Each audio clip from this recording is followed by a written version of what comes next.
Six. This is an outrage. I, for one, cannot stand for it.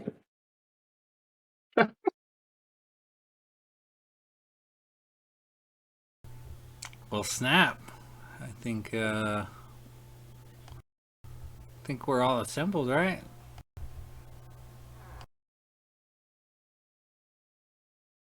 Well, that didn't take long. It's weird that Logus is here before you Gladiator. You got to work on that. No, it throws me off, man. Unacceptable. Did I It just really jump is to our mention? base level test. Last time this happened, everybody about got murdered. Yeah, that was not good in that session. I almost died multiple times.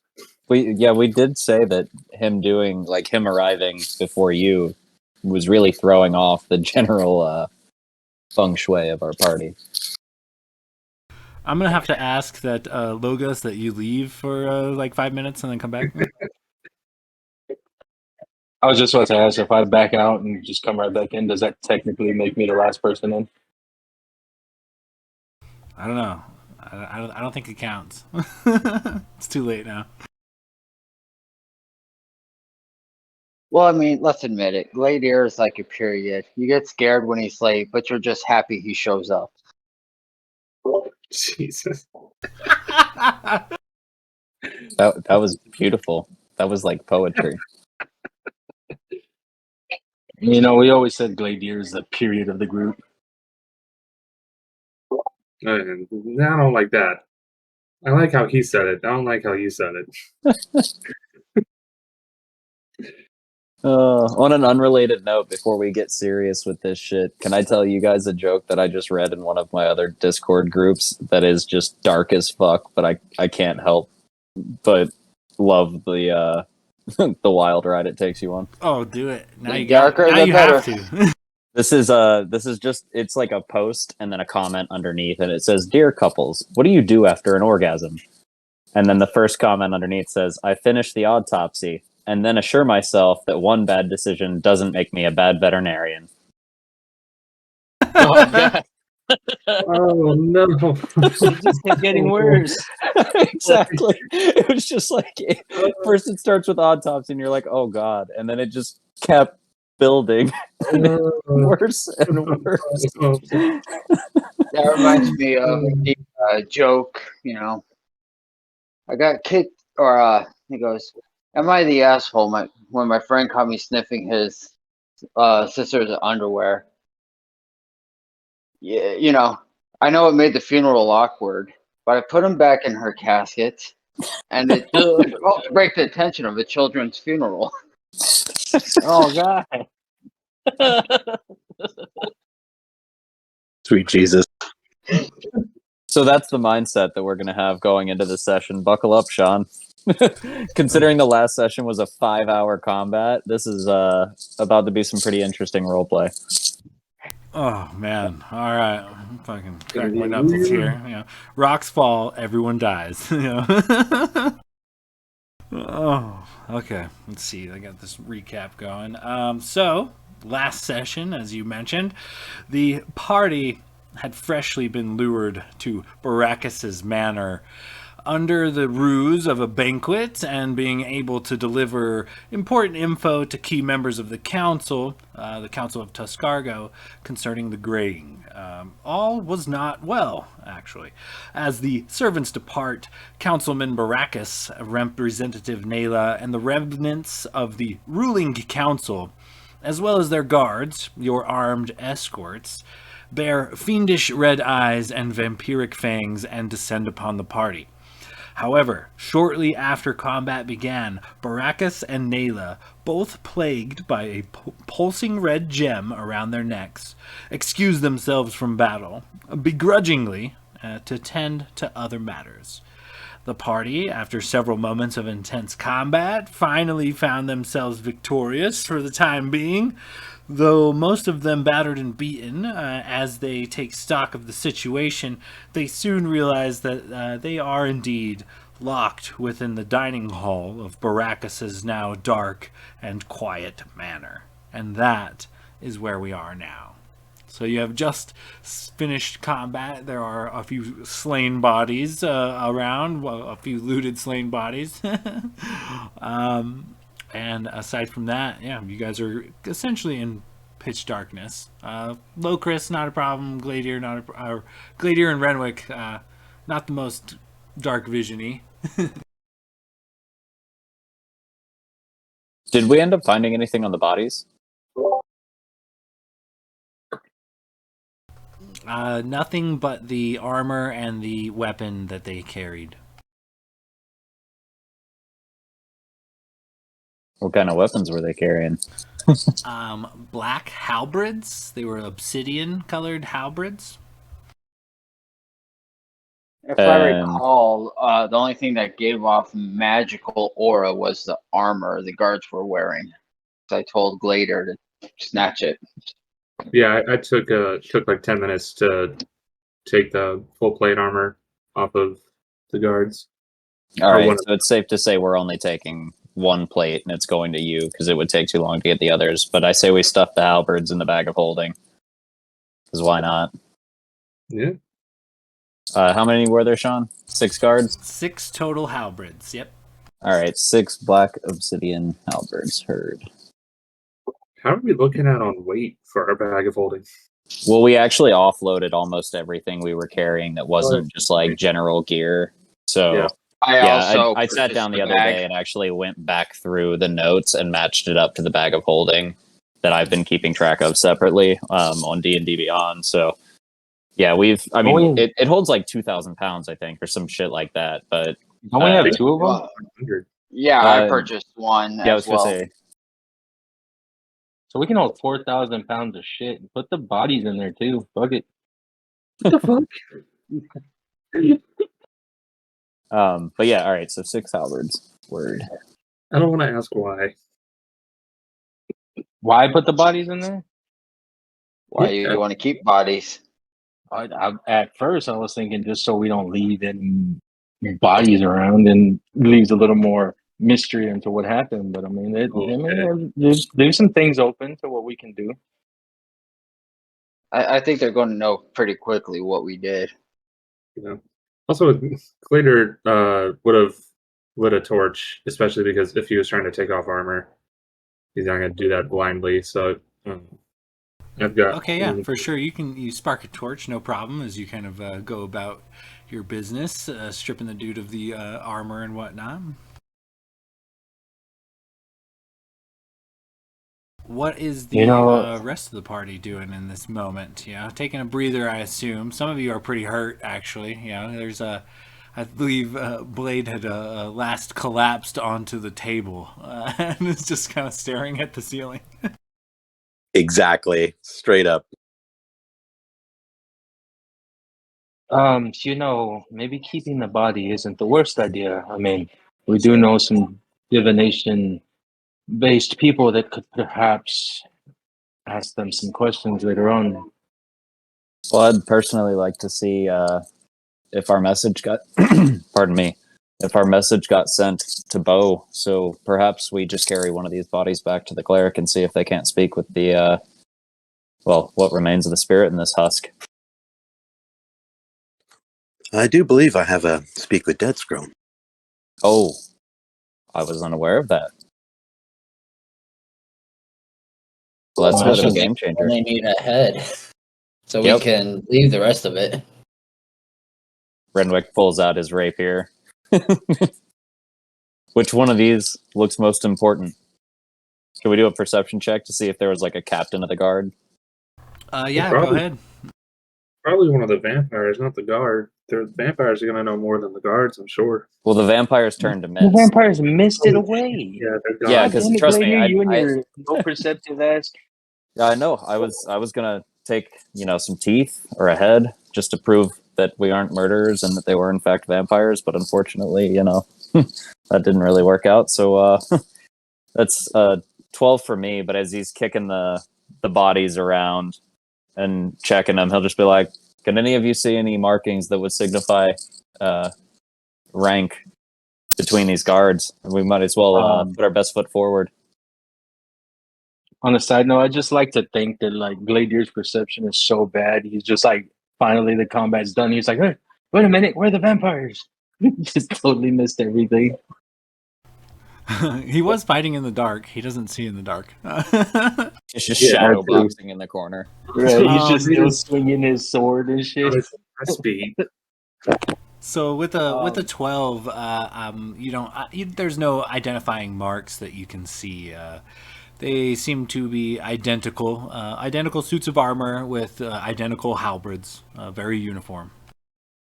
When Logos heard Renwick talking about which one's in charge, Logos with the 22 is just going to be, I believe this one right here has the higher ranking armor on.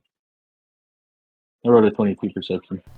Even with the 23, it's just kind of shot in the dark. There's no distinction amongst the armor or anything, but there are, they're soldiers of varied ages. All appear to be human. All don't, despite being freshly murdered, they have like a very gaunt complexion and darkness to their eyes. Like they didn't look too healthy to begin with, but they look to be, aside from that, they're varying ages from early 20s to maybe late to mid 40s, but essentially it's just kind of 6 random humans decked out in this armor with these halberds. Nothing fancy. Betting we'd probably go with the oldest one. Probably would make sense. They would know a little more. Well, what if they're senile or near retirement? Maybe they're just kind of, riding it out. I say we take the second oldest one. I say you just roll a d6 and cut that one off. Eeny, meeny, miny, mo. That's a 2. We'll take body number 2. Can I, if I remember correctly, did these guards have fangs as well? Yeah, they did during combat, but currently, as you kind of inspect the bodies, they do not. They did bear vampiric fangs towards the party, and a few of them made bite attacks, but currently, in their death, they do not have vampiric fangs. Damn. Sean, being a hunter, of course, not really certain if Logos would have had any history with vampires. Especially, I mean, he did come from a place where darkness is pretty prevalent.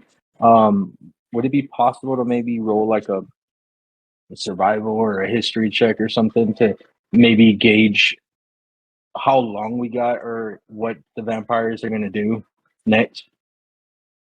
Yeah, you could go ahead and give me, let's see, you got some ranger levels, so we'll call that, I don't know if you got anything in religion, but you can make a knowledge religion or a knowledge history check, whichever you prefer. Pretty certain that's going to be a straight roll. I mean, don't know why I don't even have D&D Beyond pulled up.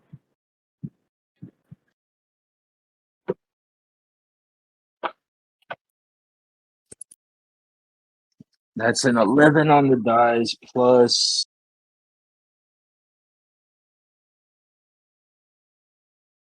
+1 on both, so 12 total.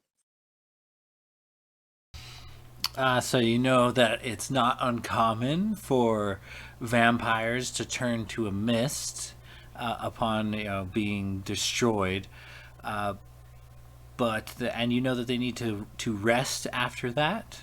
and that they can come back to life after they have rested, but you're not sure as to the time frame.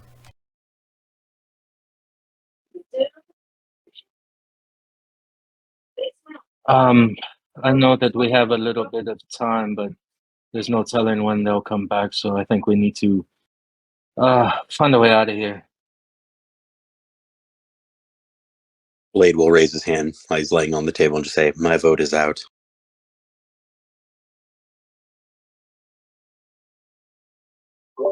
Yeah, I'm feeling pretty tapped right now. I don't know how much use I'll be if we get in another scuffle. I mean, I think we should head towards. I mean, my vote is to head towards the temples and check in on the messages that I requested get sent out, see if we can get any information from them, and just hide out and rest. Well, if we're gonna rest anywhere with vampires around, then near clergyman's probably our best bet. And he'll just slice one of the heads clean off and pick it up and hand it to Blade and be like, "I think this will come in handy as soon as we find a nice quiet place." Blade will take it and kind of strap it to his waist belt, maybe like a kind of like Mimir from God of War there. Nice. Okay. Maybe we should put that in the bag instead of walking through town with a decapitated head hanging off your belt. Well, you're not putting a decapitated head in my bag of holding. You're gonna get viscera all over my shit. Maybe we'll let the donkey carry it. Oh, there's an idea. I think the donkey is back at the fucking bar we were staying at with the bathhouse. Yeah, it's stables. I think we had stables. I can't remember if you stabled the donkey. I think we had this conversation last week and we came to the conclusion that the donkey's in their room somewhere. I thought that when Sean almost got the barkeep beat up for calling Locris a goat head or that goat or whatever. Yeah, I was accidentally racist towards tieflings for that episode. I didn't mean to. I meant in my mind I was saying donkey, but goat came out of my mouth. So I was talking about Blade's donkey, but Gladier was about to square up with the bartender for insulting Locris.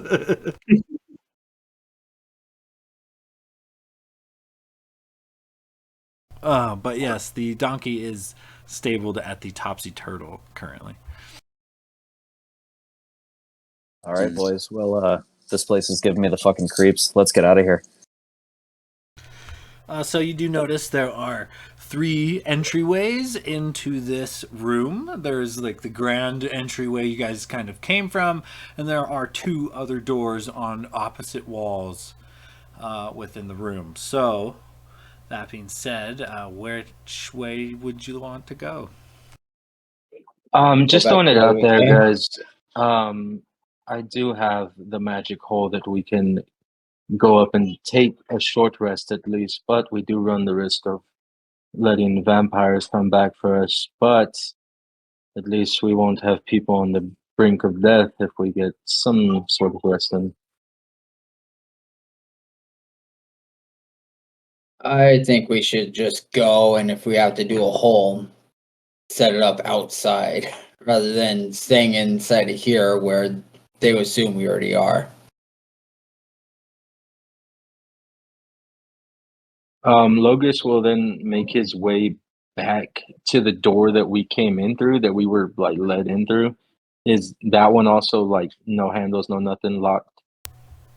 Correct. Locked, and there does not seem to be a handle nor keyhole on this side. Is this the one that was hit by the halberd? Is like that was damaged? Is there any Yeah. kind of cracks, anything? Oh yeah, the door itself is very thick, but some of the fine like paintings and carvings and things have been hacked up on one side where the halberd smashed into it several times. Not enough to get Locust. any kind of peek through. No, it didn't. Locust. It didn't damage it to the point where you could see through it or anything. Well, let's see if I can open up that hole. Locust will just start blasting it with Eldritch Blast. Right Okay, where one of the holes is. Okay, yeah, give me an attack roll.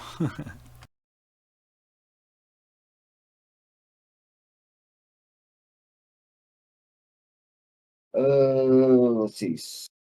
16 plus 8, so 24 and 27. Oh, yep, both hit for sure. Go ahead and roll out some damage. Ooh, double tens. So 15 for 30 total points. Yeah, so with you pointing your eldritch blast and kind of this dark energy crashing into the door a couple of times after this massive unleashing of some eldritch energy, there is a good sized hole in that door, and it does not appear to be functioning very well. Looks like the hinges are busted and possibly the lock too. All right, doors open. Let's go. Since it's still kind of dark in here, and before I call anyone forward, and I can technically see out to like, I think it's like 60 feet, because it's only 30 feet. I can see double dark vision. So I would like to take a look out the door before we start just walking out. Okay, give me a perception check, because you kind of peek around the door that Locris just blasted open. Oh man, it's a 5 for a 15 though. 15 total. You see the entry hall that you had kind of walked through, and when you had entered, all the lights were on, and there were lots of servants buzzing around and tending to certain things. And as you kind of peek out, it is completely quiet and very dark. A couple questions. It's fine if I have to roll some checks for these, but I'm just curious. When we were walking into the manor, did I notice like how closely built the houses are together? Like, are they like right on top of each other, or like because these are manors, like they have like a little bit more room on either side? Yeah, you would have noticed that they were pretty evenly spaced. I mean, they had a bit of land around surrounding each manor. None of them are particularly close to one another, but neighbors in a sense. Maybe a half acre or so in between the manors. Okay. And second question, what is the manor made out of, like primarily? Like, is it like all like marble or a stone, or is it a lot of wood? Give me a perception check. Would go great. First roll of the night. That was almost a natural one, but it tipped over to a 19 for a dirty 20. It's a combination of stone and wood. It seems that the foundation and a couple of pillars are made of stone, but for the most part, most of this building is built with a kind of a rare and expensive, like exotic style of wood. Glader is gonna start rummaging around in his pack.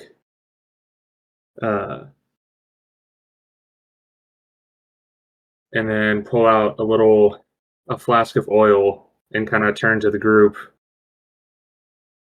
and be like, so we're pretty sure the vampires are still in here, and also fuck this place. What do you guys feel about lighting a torch?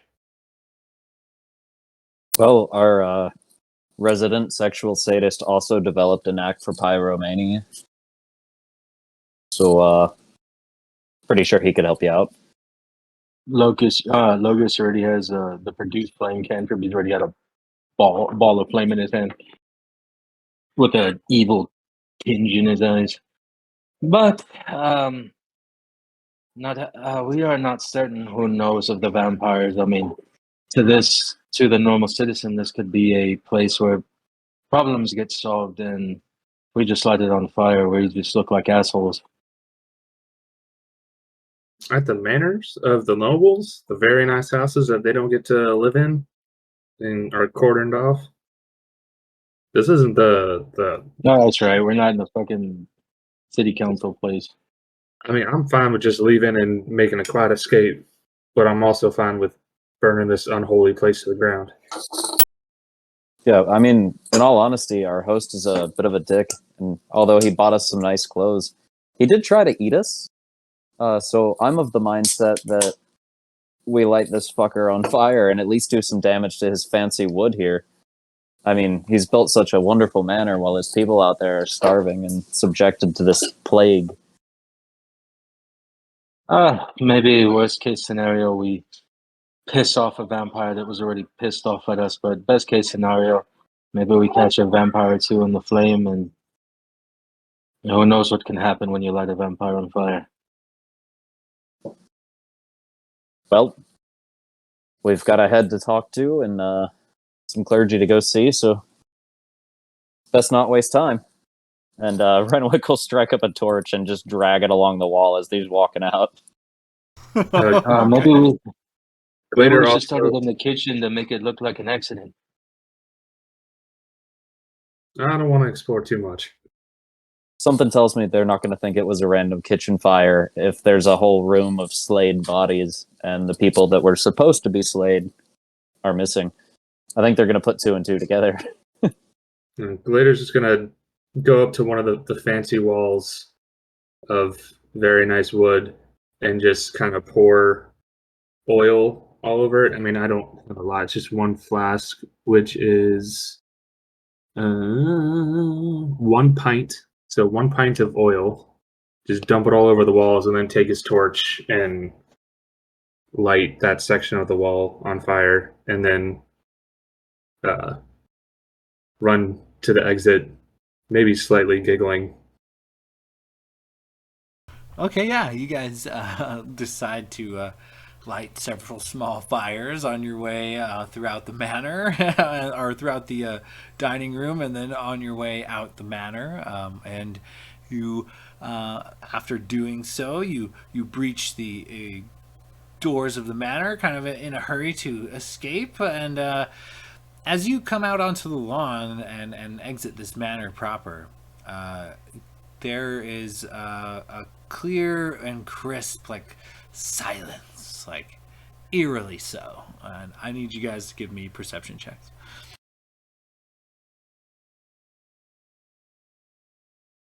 Not 19. as good as my last one. 8. 26 total. 21 for Blade. 6. So Blade and Logos, you guys noticed kind of right away something that is a little bit off. When you had all arrived, when you guys were being escorted, the rest of this district looked, shut down, abandoned. There were not any lights on in any of this, fabulous manors nearby. They were all dark. The only manor that was lit up was Baracus's, and it was, just thrumming with all kinds of servants that were doing things like spritzing flowers and planting flowers and things, and tending to the grounds as you guys were entering. Well, as you guys exit, you notice all of the once fresh flowers and fancy plants that they were tending to have all withered and died as you guys exit this building. And another thing you notice is that now, of the 6 grand manors in this estate, 2 of them remain completely dark. The Brachus's manor, which you just left, and one next door, a wee bit away, but this is also dark. 4 of the 6 manors, so the ones kind of farther down the way from where you guys are currently, they all seem to have torches lit, like sconces, on either side of their front doors, almost like a porch light, and they are lit and blazing.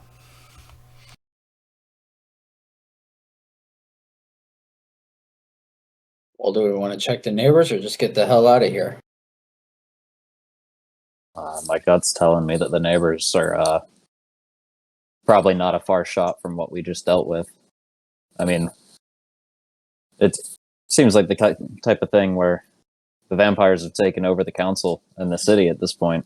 So I'm really thinking the only safe place to go is clergy. They'd be the last people to be turned, whether it be I guess morally or physically. All right, then let's get the fuck out of here.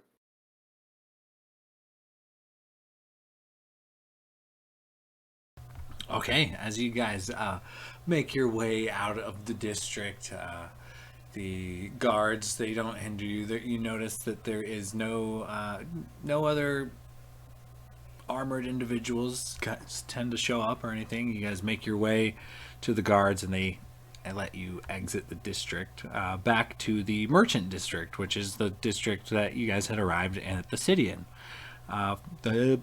It's kind of dead at this moment. You know, it's probably 11 midnight ish, and you know, the hustle and bustle of the city has died down for the time being. A few stragglers here and there, but nothing fantastic. So where does the party want to do from here?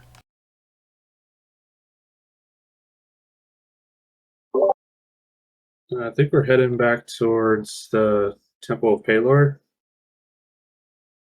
Is it Palor in this town, or was it someone else? I think it was Palor. One of them was Paylor. Yeah. Yeah, that's the one that I went to talk to. What was his name? Um,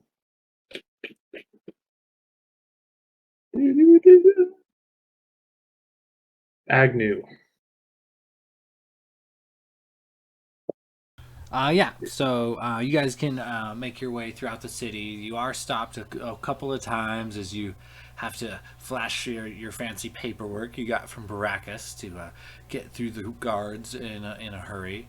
You notice that the sound of fire alarm bells are being rang, and that it seems to be a rush to get water to one side of the city somehow, some way, as the thick black smoke kind of wafts up in the distance. And as that goes down, you guys do eventually make your way back to the Temple Pelor district, and as such, you know, it's still, you know, we're looking at like midnight, 1 a.m. And as you guys kind of enter, what you see is thousands and thousands of grays. They are just kind of wandering, aimless. Some of them have shelter, some of them do not. Some of them have clothes, some of them do not. And it's just a throng of people that are just kind of wandering, zoning out, spacily, kind of in a daze as they go about doing whatever it is they do.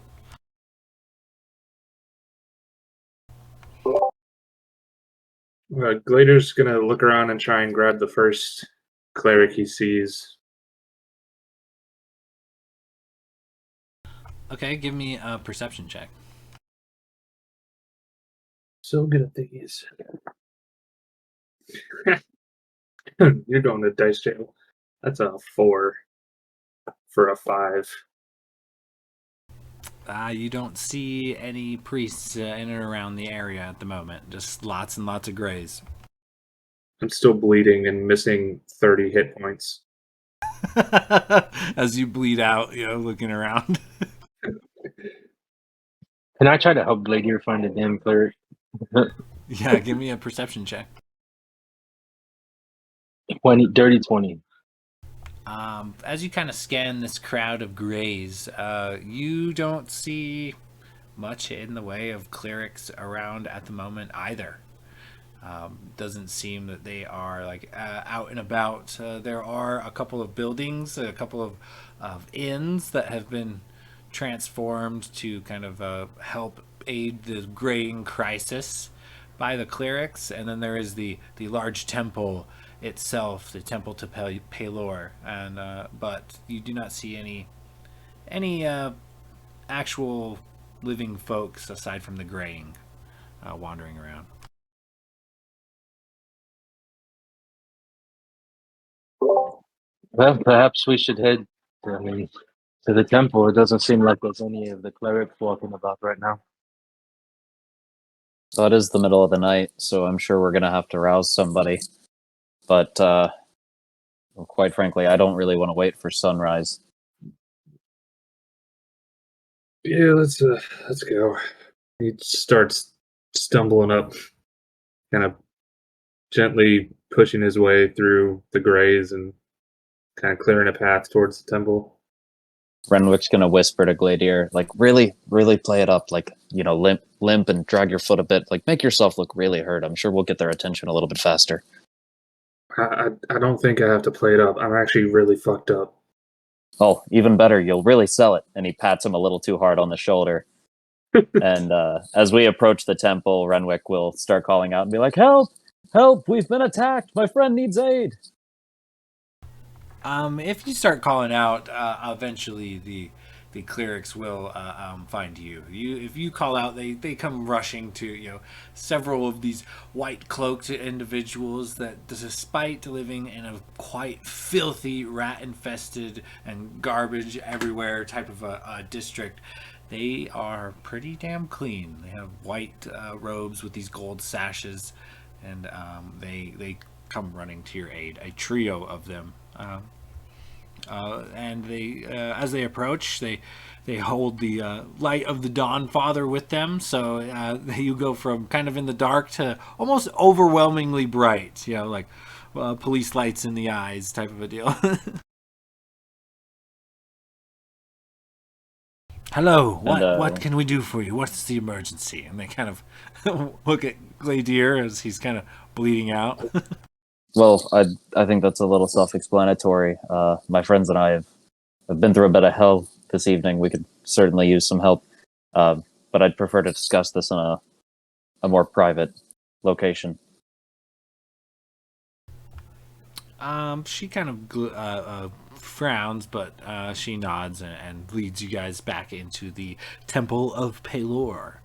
As you guys are kind of led in, they close the doors behind you, and it is a very modest kind of church. There are several benches for people to sit during services. A thin strip of red carpet runs down the middle towards the altar, and then behind the altar is a massive stained glass window with the holy symbol of Pelor in it. And the altar is simple, made of stone, and there's a few golden items with the sun emblem emblazoned upon them. But essentially, it is here where the clerics kind of turn to you, and they hit you right away, Gladier, with a cure wounds, and that's going to get out. First toss of this dice is to heal you. That's some bullshit, you guys. 9 points, Gladier. Upon them shutting the doors behind us, Logos would be kind of paranoid now, considering last time we were led somewhere, and the door shut behind us. We were immediately almost ambushed and massacred. So I'm gonna be passive perception 20, and I'm also just gonna be looking at them and just kind of be hyper aware of my surroundings. I'm also gonna throw a couple insight checks at them. Okay, yeah, for sure.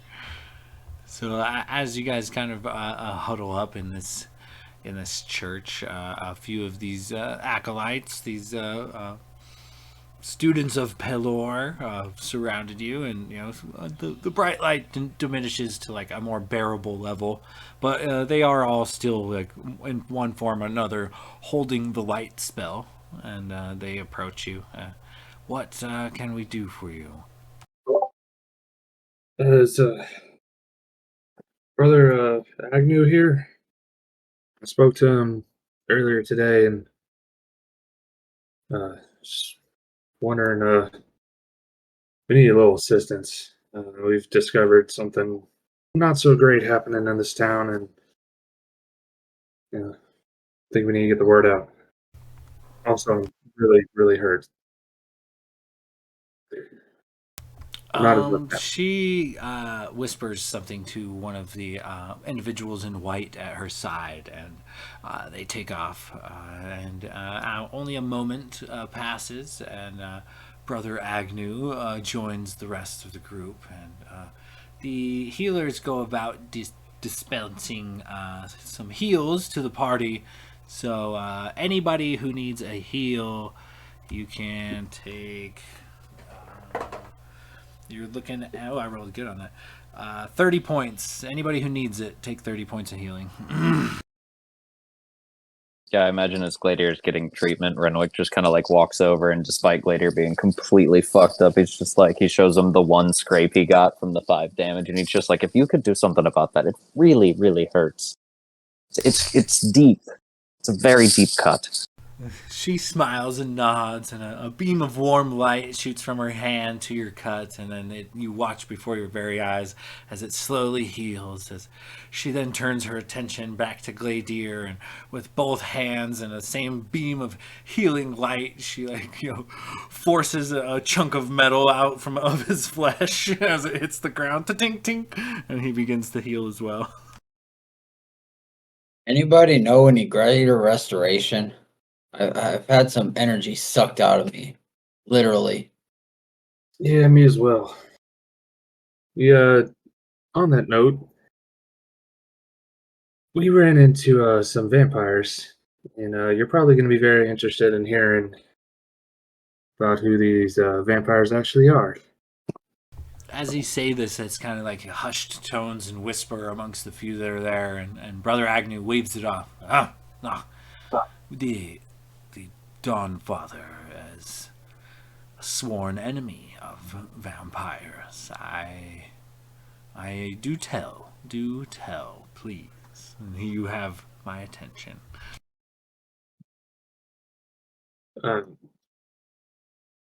Well, some of your council members, at least 2 of them, Baracus and the assistant Nyla, they invited us to Baracus's manor because we had some information about the graying and from Bo Bratwood, which told you about earlier today. They invited us to their manor, and instead of feeding us, they tried to feed on us, and we barely made it. Well, some of us barely made it out alive. But yeah. So they also spoke of Baracus and Nyla got some sort of communication from someone even higher up than them. They called the boss or the leader called them The away. master. The master. Yes. So they're not the only ones, obviously. There's someone else here, close by, I'm assuming. These are foul creatures. The Dawn Father disapproved of their very existence once they were created eons ago, and hence any of the realms that his light can touch is a bane to the creature. Hence why sunlight affects them so. They are not permitted in the realms where Pelor holds dominion. And if what you say is true, this cannot be. We will verify this through a few means, and if what you say is true, the temples will rally, and we will go and, well, stake us a vampire or two, I suppose. Yeah, We happened to kill a couple of them, but they missed it and disappeared before we can do anything to them. I mean, granted, we don't know much about killing vampires. Oh, if you had missed them and dawn is approaching, you may have time, but it depends on how long ago you have slain them. It only takes roughly an hour, maybe 2, once they have returned to their place of hiding to regenerate, to form. The only way to truly kill them is to destroy them in their mist form or in the crypt where they sleep. Would fire do the trick? Because if their crypt is inside Baracus's house, then well, kind of burn it down.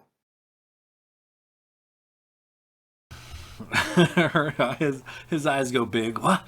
Oh, well, unfortunately, probably not.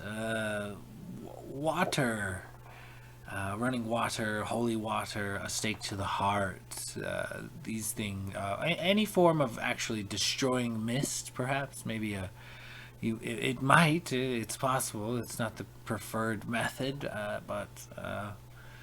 As long as you destroy them where they sleep, then they potentially cannot regenerate, so they die permanently. Well, I guess we just got to keep our fingers crossed. On my friend Locus's note earlier, you wouldn't happen to have a couple of greater restoration type spells handy, would you? Because him and I got bit a lot, and we're feeling not our best selves right now. The alas, the more powerful spells that we are allowed through our God daily, we must hold vigilant for those who are truly in need. While you probably do feel the lingering effects of the vampires, perhaps let me see. And he kind of comes close to you guys and checks out some of your wounds, verifying that they are in fact vampire bites. He whispers a couple things to a couple of the accolades. He goes to these bites are confirmed. They're not toying with us. Rally everyone you can and send word to the clerics of Leondala. Come sunrise, we are going to have a venture. He kind of turns back to you. Says, alas, the lingering effects of the vampire's bite, they fade after a good bit of rest. You need not worry, the effects are not permanent.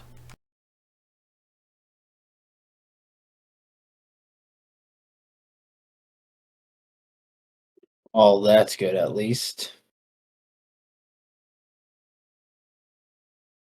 Yeah, So you're going to hunt them in the morning?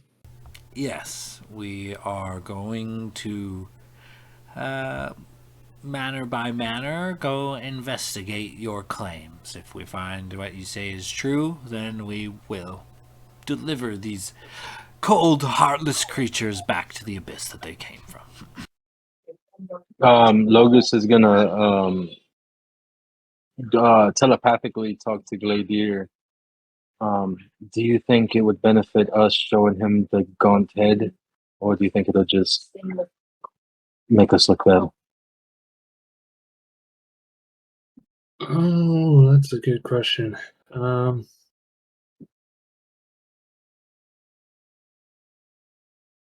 Yeah, I don't know. Give me 1 second. Can I put you on hold? And Yeah, Gladier's I'll be here, and I'll just be in Gladier's head like. Brother Agnew looks at you confused as you guys kind of exchange looks, but speaking no words. A lot of eyebrow movements and head nods, and Gladier's gonna touch his ring and telepathically reach out to Renwick. Hey, Captain, I got Logus on hold on the other line. He was wondering, do you think we should possibly ask them to assist us with the Speak with Dead spell with the severed head that we have, or do you think maybe that's something we should keep to ourselves? You can reply to this message. And Renwick will put his hand to his chin as if he's lost in thought and kind of ponder his ring and telepathically message Gladier back and be like, oh, I don't want to keep him on hold too long, and I don't know, we're in a bit of a precarious situation, but it seems like we've alerted the right people. Agnew seems rather trustworthy. Perhaps we could get Agnew alone, and we could speak with the severed head with Agnew in the room, just in case he can provide any insight. Maybe the head says something that might trigger Agnew. You can relay this Um, message to Logus. Can I make an inside check to see if I can tell Gladier is talking someone talking, or if he's like looking at? I imagine that Renwick? Gladiator is not subtle about this at all. Like he's probably staring at Renwick right now. Yeah, go ahead. Yeah, I think you're He's passing. not a very subtle person. I mean, yeah, based on our personalities, you're staring directly at me, and I'm trying so hard to look like I'm not talking to you telepathically. Yeah, Logos, with your passive perception of 20, you're pretty sure that they're doing the same thing you and Gladiator were just doing with the eye contact and the head nods and shit. And Gladier, hey, you have that constipated look on your face. Are you talking to the captain? one second, Renwick. Logus is bothering me again. Then he turns back and looks back at Logus. Captain says that we can probably trust Agnew, and we can, go ahead and let's ask for his assistance in talking to this dead person. I was thinking more of like as evidence towards vampires' existing path as well. Yeah, but I think he believes us because the 15 bites that Logerson and I have combined. Could be self-inflicted. Just saying. All right, I'm hanging up now. And then, You can't hang up on me till 10 minutes later.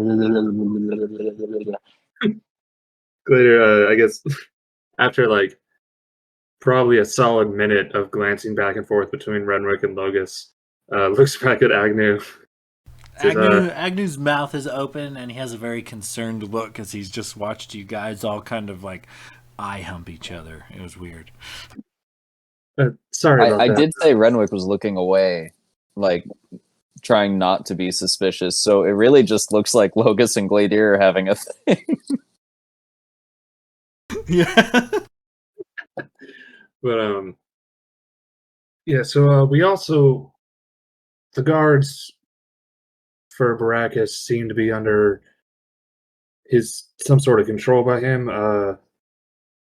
They weren't full vampires per se, but they did seem to have some sort of vampiric tendencies before we slew them.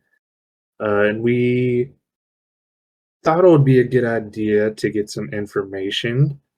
And my charming friend Blade here has a scroll that will allow him to speak to the dead, but we didn't want to take a full body, so we kind of just took a head.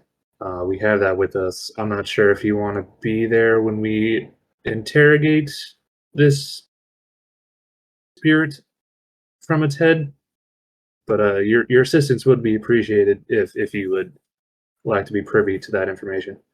Point of order. I did reject putting the head in the bag of holding because I didn't want to get visceral and all our shit. Is the head still on Blade's Yeah, it's belt? on my waist. Yeah. Blade Yeah, stands Blade- proudly as there's a fresh splattering bit of gore dripping out of the head, the freshly cut head still. This entire time we've been talking to the clergy, there's just a head dangling from Blade's belt. I was gonna say, like, while you guys are all having this conversation, like, I might be like towards the back, and I'm just kind of like doing that like Ace Ventura thing, like poking his eye, kind of like in, just like just like checking. Brother Agnew looks horrified as he sees the puddle of gore on the floor, and he's like, "Oh, you, Bard, you need to take that outside. Outside, yes, I would love to be privy to your ceremony, but let us not disgrace the Temple of Pelor with the blood of the unclean. Please, let's take this outside." And he gestures towards the doors and kind of leads you guys out of the church. Once outside, there's just throngs of fucking graying everywhere. But as Brother Agnew kind of walks forward, he gives the ground one good tap with his quarterstaff as he's walking, and it lights up. It becomes so obnoxiously bright that everybody at some point has to kind of cover their eyes. And as the light fades, it looks like the unpleasantly bright area kind of chased a lot of the graying out of at least the immediate vicinity. So for the most part, you guys are surrounded by grays, but you have a decent patch of earth to yourself.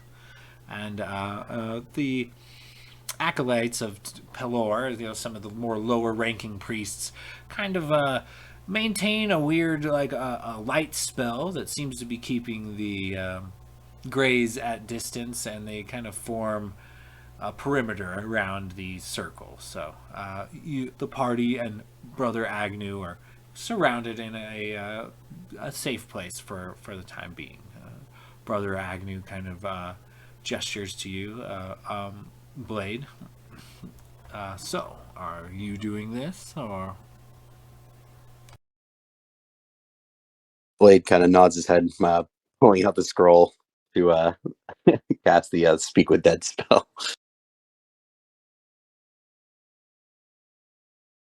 So Okay, yeah. how- And what it? Okay, for the record, real quick, what's the language of Speak with Dead spell? So you grant the semblance of life and intelligence to a corpse of your choice within range, allowing it to answer the questions you pose. The corpse must still have a mouth and can't be undead. The spell fails if the corpse was the target of the spell within the last 10 days. Until the spell ends, you can ask the 5 questions. The corpse knows only what it knew in life, including languages it knew. Answers are usually brief, cryptic, or repetitive, and the corpse is under no compulsion to offer a truthful answer if you are hostile to it or it recognizes you as an enemy. The spell doesn't return to the creature's soul to its body, only its animating spirit. Thus, the corpse can't learn new information, doesn't comprehend anything that has happened since it died, and can't speculate about future events. Oh, all right. Okay, yeah. So tell me, as you tap into the power of this scroll, how it kind of manifests onto this severed head, I assume? How does your ritual take place here? So Blade will kind of like sit down on the ground, maybe put the head kind of like land it like facing him, like in front of him, and kind of just kind of like sitting with his legs crossed, hands on his thighs there, and just kind of closing his eyes, and you kind of see like his mage hand like coming out from like from the ground, like basically lifting up this head like in front of the party, and maybe like a kind of like a cackling of like electricity or silver light kind of going around the head. Okay, yeah. And as you kind of do so, and a natural like wheeze kind of snaps into the remaining skull, and the jaw kind of clenches and grinds a bit in the sockets, and a couple of dead eyes seem to peer outward towards you.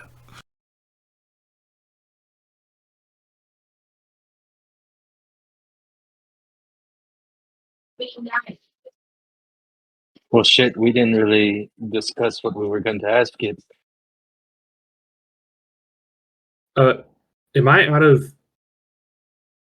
Could I have been like out of view of like retcon that I wasn't standing right in front of the head?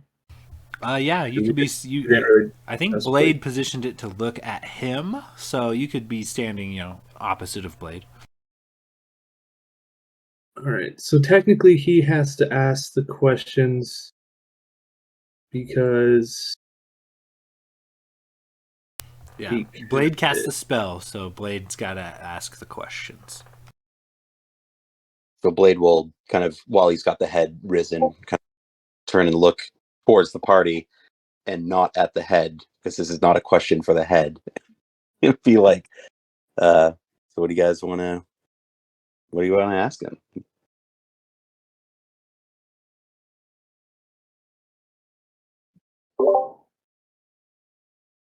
maybe for starters, who's their master? Blade will The- nod. Not their master, the master, because their master is probably Baracus. So the master that Baracus was speaking of. Just say, who does Baracus report to, or who's the leader of something like that. So Blade will look at the corpse and say, "First question for you: who does Baracus work for? Who's the master?" And be truthful. The spirit head kind of snaps to when you ask it. As the guild master is unknown to me, but he does claim Baracus as one of his many servants.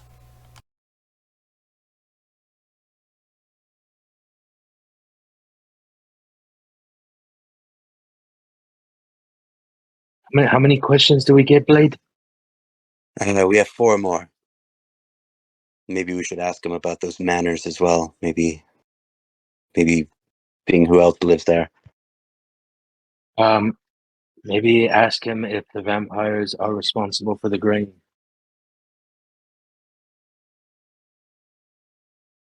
Blade will turn back to the head and look and be like, "Are the vampires involved with the graying? Is there any benefit to them?" Yes, they are involved. No, there is no benefit to them of having the grays. That's 2. Yeah, I was about to say he probably was going to count that as 2. Oh, All right. I mean, that still helps. So we got 2 left.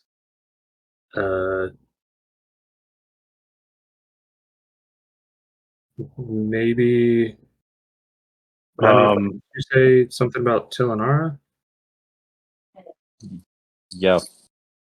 Any information about Tilanara? I guess where is Tilanara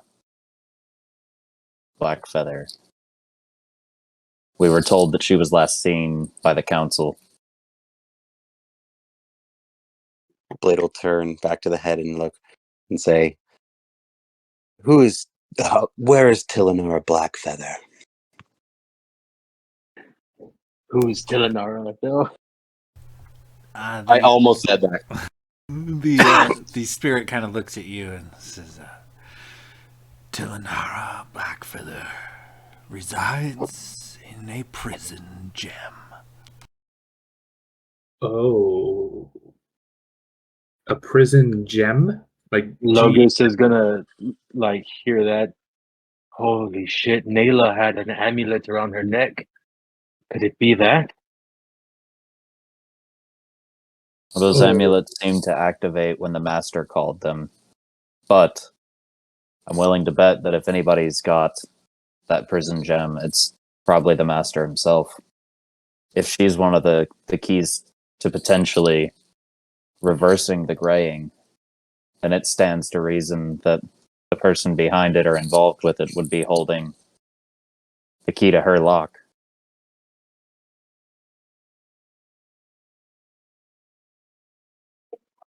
I mean, we could ask about Nayla's amulet. I mean, it could be the prison, or I mean, we could find out what it does. And then if anyone else has another question, I think if we can't think of anything else, I think we should ask if he knows where the prison gem is, because that'll answer 2 questions. If it's on Nayla, then we know that that was just the prison. If it's not on Nayla, we know that that was a way to communicate with the master. Blade will look at the rest of the party and be like, kind of looking like, yeah, is this what we want? well, Well, finding Tilanara is the Tilanara would person. be. Yeah, go ahead. Yeah, Go ahead, Tilanar is Captain.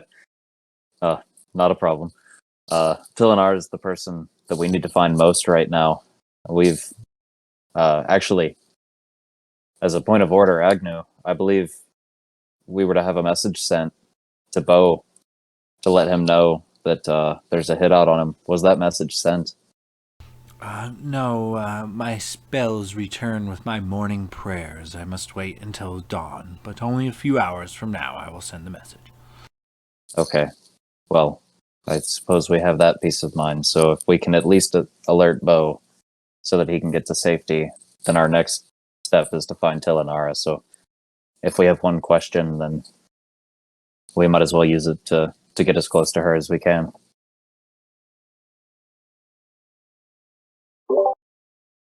So Blade will look back to the head one last time and say, "This prison gem, where is it located that holds Tilanara Blackfeather?" The gem is located on a brooch around the neck of General Firefoot. Damn it. Too bad we don't have one more question. Who the fuck is General Firefoot? As he's falling to sleep, like falling back to like dying, I'm gonna be slapping him. Who's General Firefoot? God damn it! Renwick will punt the head off into the crowd of greys.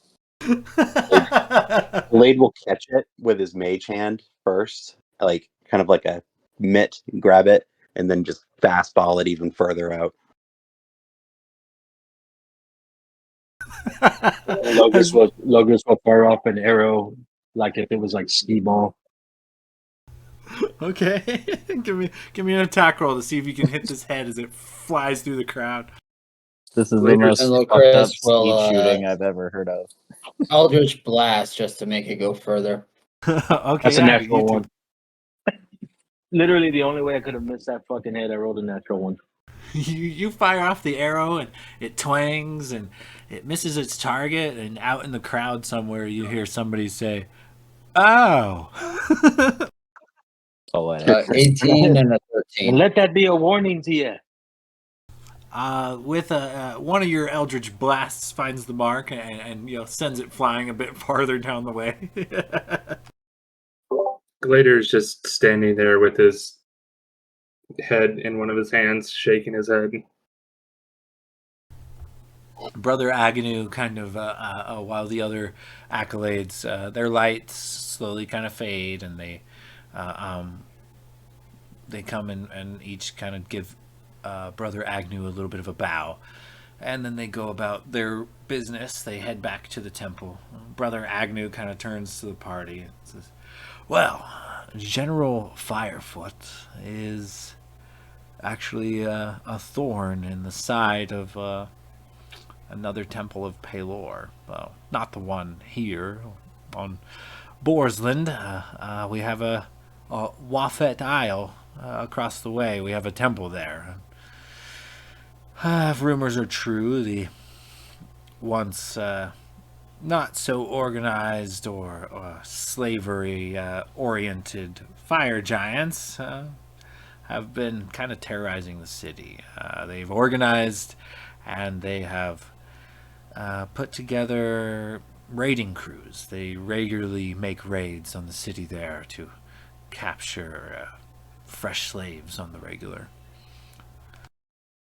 But they were it used to be several clans of, almost like individual families of fire giants. But this General Firefoot has somehow found the means to unite the many families under him, and he is quite organized from what it seems. The Wafet Isle, not unlike Tuscargo here at Borsland, Wafet Isle has taken down their navy as well.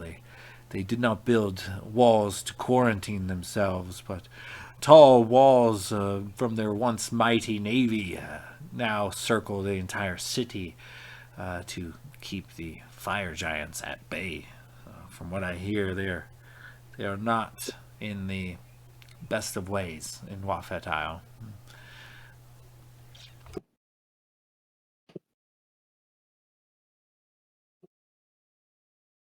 Did you say fire giants? Like as in more than one entire clans?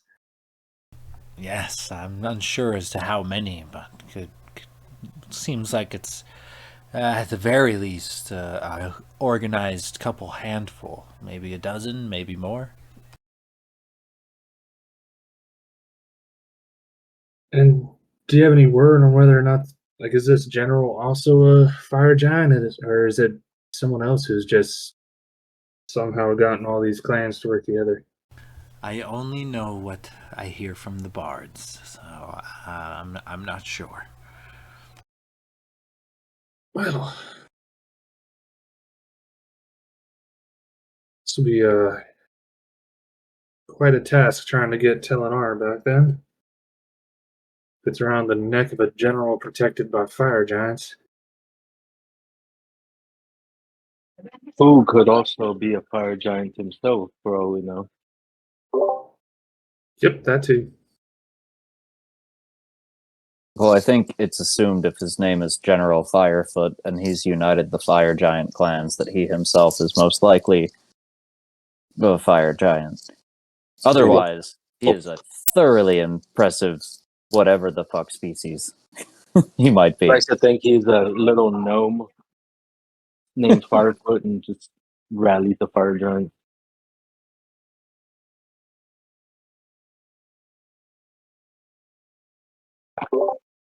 Well, Gladiator, perhaps you can ask the good cleric here if we could stay the night in the temple.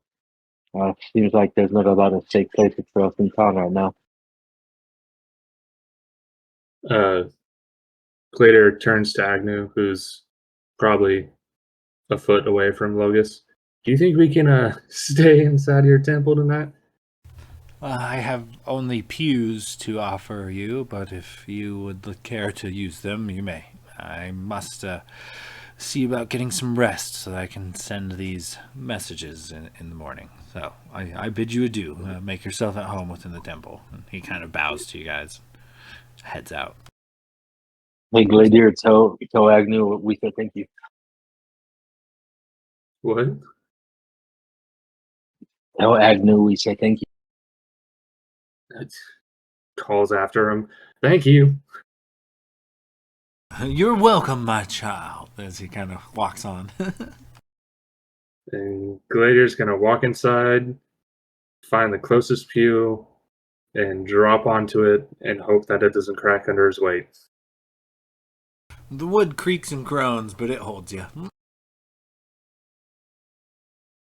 Is it just like one big open room, or is there like a second level?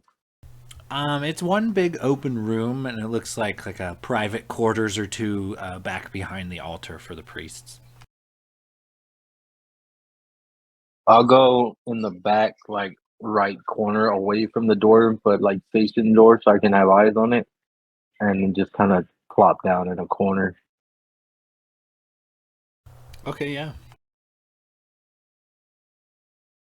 As you guys kind of settle down for the evening, is there anything you guys need to do before finding the a night's rest?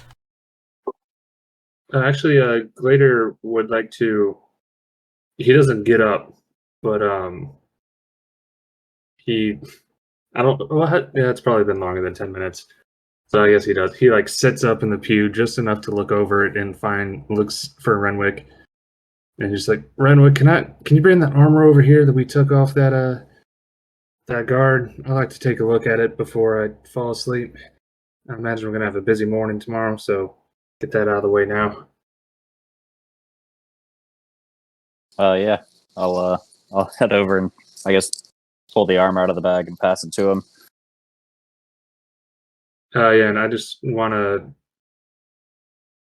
I don't know if I can do like some sort of like just spend time investigating it and like checking it for the. Like I'll do like Arcana checks or something just to like see if I can figure out what it is. I don't want to attune to it or put it on, but just kind of see if I can sense any properties that it might have. Okay, yeah. You could give me an investigation or an Arcana check, whichever. They're both the same for me, so either way. Is there any like sticks or trees outside that I could potentially try to hunt down some thick sticks to potentially try to carve some steaks out for us? Unfortunately, most of the district is like paved and like had fountains and things, but the little brush and greenery that was around has since kind of been trampled mostly by the graying. Little Chris is going to put a counter spell into his ring. Oh, nice. Good call. Would the arrows be too thin to potentially try to fashion into a stake? Oh no, you could make it. You could make a few stakes out of your arrows. I only have 30 left. How many would it take? Would it be like one per stake or? Yeah, essentially. You know, so if you're, what are you trying to stake down like a tent or something? No, Yeah. I wanted to try to make like a stake in case like we came across a hurt vampire or something. Since Oh, I see what you're saying. No. You would have to like, you'd have to fashion one. If you have a javelin, it could be made of wood. But essentially, you know, if you have regular arrows, I mean, they're mostly wood. It's a wooden shaft. An arrow could easily take place of a wooden stake. All right, well, I'll turn. I guess I'll turn 5 arrows, whittle them sharp like wood. Take off the metal part and just kind of whittle it to be sharp wood in case we need to finish off some vamps. Okay, yeah, that makes sense. I rolled a 21 on Arcana. Okay, so you spend some time kind of checking out this armor and getting a feel for it, and right away you sense darkness, you sense evil, and as you kind of peer into the armor, it is armor of the vampire steward. It doesn't give you any bonuses. It is just kind of a standard, like AC bonuses anyway. It is a black full plate, standard armor class, but attuning to it grants the wearer dark vision, and also a once a day ability called Bite. Not once a day, but for up to 1 minute. The person attuned to the armor can make a melee attack as a bite, a 1d4 plus their strength modifier. The bite attack damage dealt in this way returns hit points to the user. So, you know, if you deal five damage on your bite attack, you heal 5 hit points. And I get dark vision. Interesting.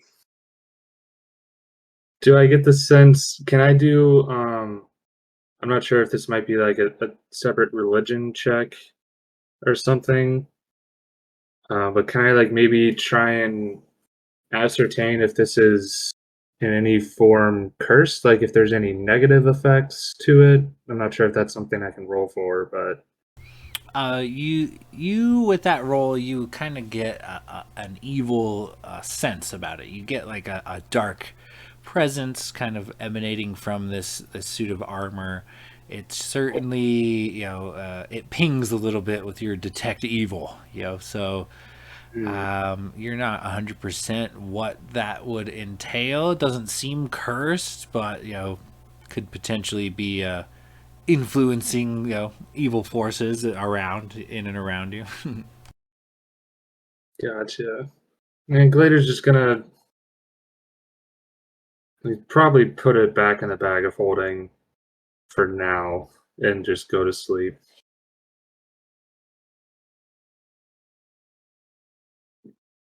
All right. Blade, what are you up to? I can see Blade just kind of laying down in the pew. He's pretty spent from the day, but maybe before he does, maybe his eyes will kind of glow and maybe warg just to one last time for the day to check on Archie and see what the situation is there at the boat. Okay, yeah, as you kind of do your thing and peer through Archie's eyes, once again you see him up in the crow's nest, kind of just meandering a bit. It looks like he's not as active maybe at night. You know, he wakes up and scuttles about and takes a good look around, but then finds a nice little niche to cuddle down in and sleep. It seems pretty normal. Logus is gonna like look around and like, guess I should make some for everyone else. Then he's gonna whittle 4 more arrows and give a stake to each person.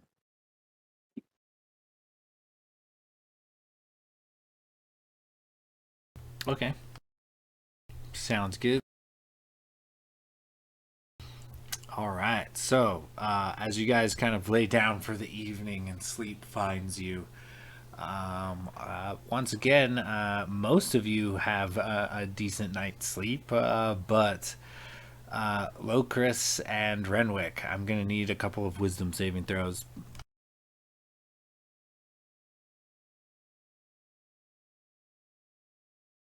$16.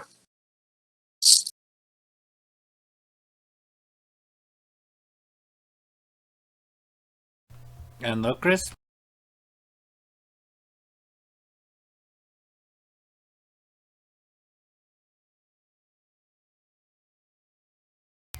Okay, good. 22. Very nice. So, Renwick, as you kind of sleep, you have like a fitful night of sleep. You toss, you turn. Things are just off somehow. And as you kind of wake up a bit just to look around, once again, you sitting next to you on this pew is Arthur Shunpike.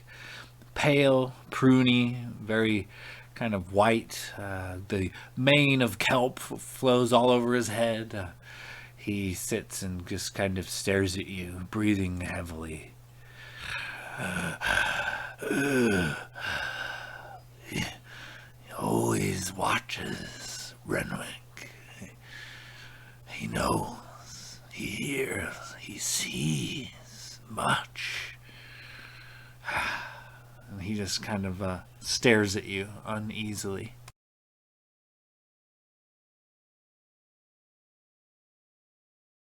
I imagine he kind of sits up at the shock of it, and he's just like, Artie, I know, I feel it too. We're gonna fix this. I'm gonna fix this. As he talks, water kind of spills out of this mane of kelp down his throat, and he says, "Oh, I feel him. He's moving. He's moving." And with that, your dream kind of ends abruptly. You know, you kind of shoot to a start, and it is difficult to find sleep again, but you do somehow. Locris, similar to you, Renwick's fitful sleep, your fitful sleep seems to entail a familiar scene. Kind of once again, you find yourself standing on a dark plain of nothing, shadows all around you, while on a throne of skulls and various other bones, a black, smoky silhouette of a humanoid kind of stares at you. It's a massive, 15, maybe 20 feet tall, peers down at you as you appear like a small child. It kind of chuckles. Back again. Interesting. Why do you think fate has thrust us together? What do you do? What is your deal, as the mortals say? In this giant smoky hand kind of pokes you in the chest a little bit, Locris, and as he does so, you find that his presence is very, very cold. Well, considering the last time I spoke to you, you got blasted in the back. My guess is you need somebody to watch your back. He kind of ponders. It's interesting. Perhaps this is true. There have been an odd conspiring of things in the Shadowfell recently, but they're always this way. Shadowfell is not a place for mortals. I see you've gotten rid of your fleas, pup. Well played. I think we'll be getting along just fine, but if you are to come help me with my problems in the Shadowfell, you better toughen up, pup. And as he kind of says that with a wave of his hand, the suddenly you're covered in a thick, dense smoke like smog, and strangely comforting, but also kind of eerie as it kind of permeates your body. You get a sense that he feels what you feel, and you what he feels in this moment for this brief second. And as you kind of reach out and begin feeling the inner complex emotions of this giant shadowy individual, the amount of immediate sorrow and rage and discontent almost overtake you to the point where you just are thrust out of bed. Quick question. Since I only need about 4 hours of sleep, um, do I see Renwick and Logris both kind of tossing in their sleep? Both of them look really sweaty, and both of them seem to be talking in their sleep. So Logris is gonna kind of take a mental note, having seen get used to Logris doing that, and not so much Renwick. Just gonna just kind of take a mental note of that.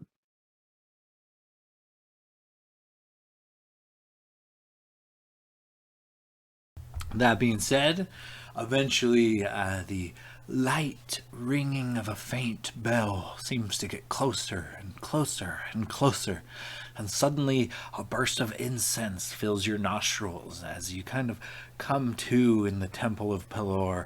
As soon as the first beam of light stretches over the horizon, it lands on this beautiful mosaic-like tempered glass of this stained window, and a beautiful brilliant sun shines the symbol of Pelor, and it fills the whole room with like a warm and holy light, ever so briefly, that is how you guys kind of come to as you look about. A few priests are kneeling at the altar, a bit of incense lit as they say their morning prayers, and Agnew is amongst them, and as they kind of go about their morning rituals, what do you guys do? I'd imagine Logis has been up for a while, so he'll just be in the corner feeding Tony some rations, some meat from his rations, and giving some scriptures, and kind of waiting for everyone to get up. Maybe do some push-ups, some early morning workout to get nice and limber. You're like jogging in place and shit, waiting for these guys to wake up. See if Agnew or any of the other people need any help setting up or anything. Make myself useful while I wait for these sleepyheads to get up. I think Glader would wake up pretty groggy and feeling stiff, but you kind of notice his or the temple clerics and Agnew kind of doing their morning rituals, and actually before I do this, after a long rest, do we get the memories back that were stolen? Oh yes, you fully recover from all of the negative effects of the vampire's bite, the memory loss and the necrotic damage. Okay, sweet. Yeah, in that case, kind of, I guess you kind of get like flashes of, when he was a child growing up and uh, being very familiar with the Palor morning rituals type prayers and stuff like that. Probably stand up and slowly make his way, and I guess just kneel down next to one of the clerics, and I just join them in their morning prayers to Palor. Okay, yeah, they are happy to have you, and they light an extra candle and an extra incense just for your presence. as they go about their morning rituals. Also, he puts on it back on his armor and thinks to himself, "I'm never taking this off again."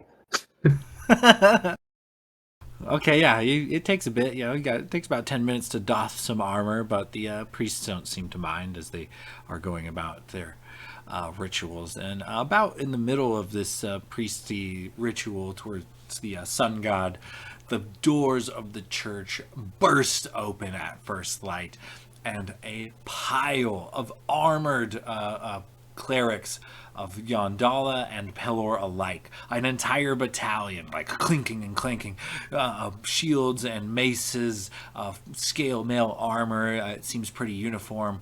Halflings and man alike. You're looking at probably roughly 100 individuals that looked armed to the teeth.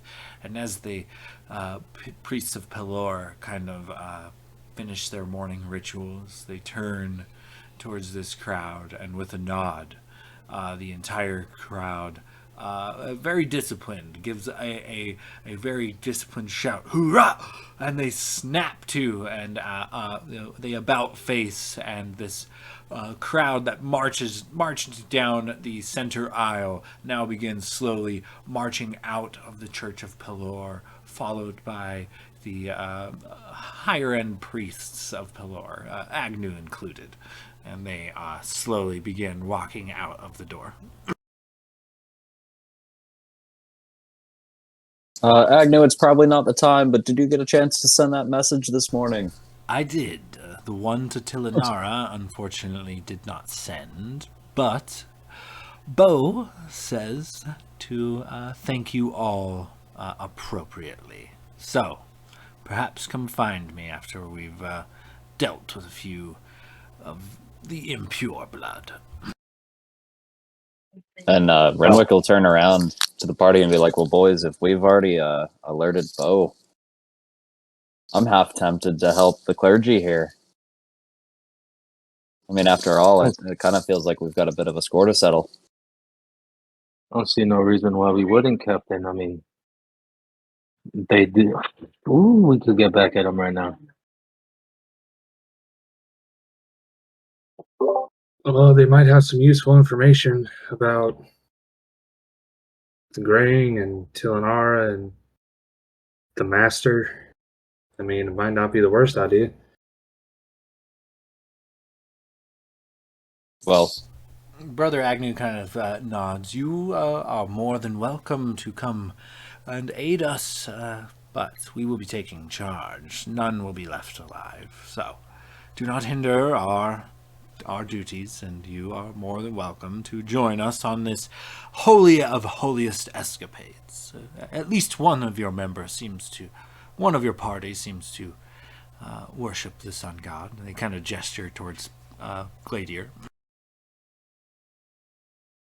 well, Agnew, if you'd be so kind, if we are able to extend our hand to help you, would you permit us to search the manors as you raise them and see if we can't find any information that pertains to this Graying or this coven of vampires and how they're connected to everything else that we've been dealing with?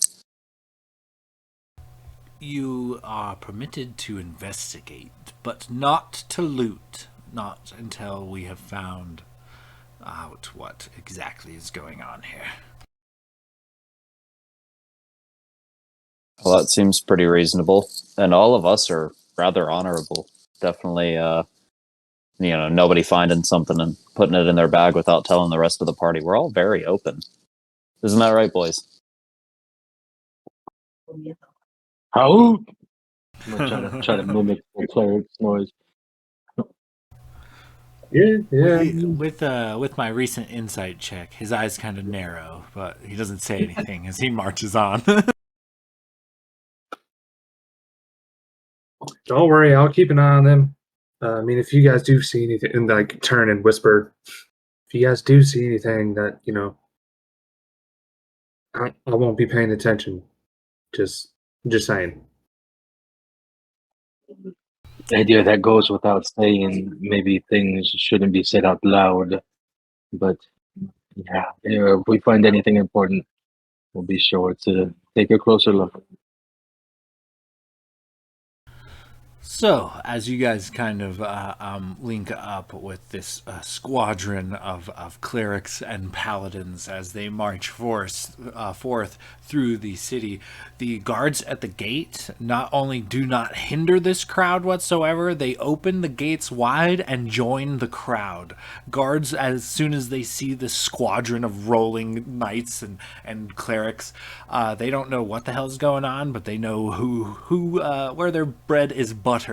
And as this clan of hardened paladins and clerics marches on in their full battle gear through the city, the more they march on, the more guards see what's going on and join them. The once 100 strong easily becomes a couple thousand strong as you guys storm the nobles district.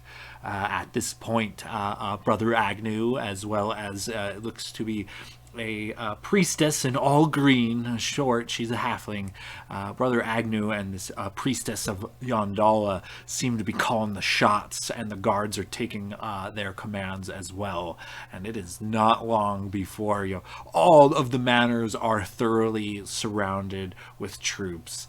You hear only a brief bit of combat as about another half dozen or so of the dark knights are slain. And you hear a bit of combat from within the manors, it sounds like, but perhaps the cheer or two of victory. But what do you guys do at this point? Is that house that we came in when we first came out with the torch lit? Is it still lit? The torch still lit? Does it still look like? No. Oh, no. So there are currently 5 manors in this district and one charred mass of rubble, still smoldering, still smoking. Man. I mean, I feel like I don't want to speak for the group, but I feel like we kind of want to check out all the manors, but I also like going room by room and find different houses would probably take a while at a game time. Can we just, I don't know, what do we want to do? Well, maybe we should look at the charred remains of this house, see if there's anything important there. Well, technically speaking, if there is anything magical, it would have actually survived the fire. So I suppose there is a chance that there's something in the rubble. And, well, if one manor was made up of nobles that are vampires, then logic would reason that at least a handful of other manors might have contained some vampires as well. So we should definitely inspect everything. But we should do so with haste while everybody's still here to back us up in case anything shiesty goes down.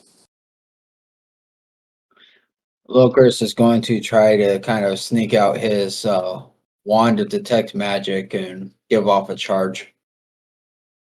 Okay, so you kind of have a radius on that. Where did you kind of want to give off the charge at? Just wherever I'm walking as we enter the rubble and house, just to see if anything starts popping off.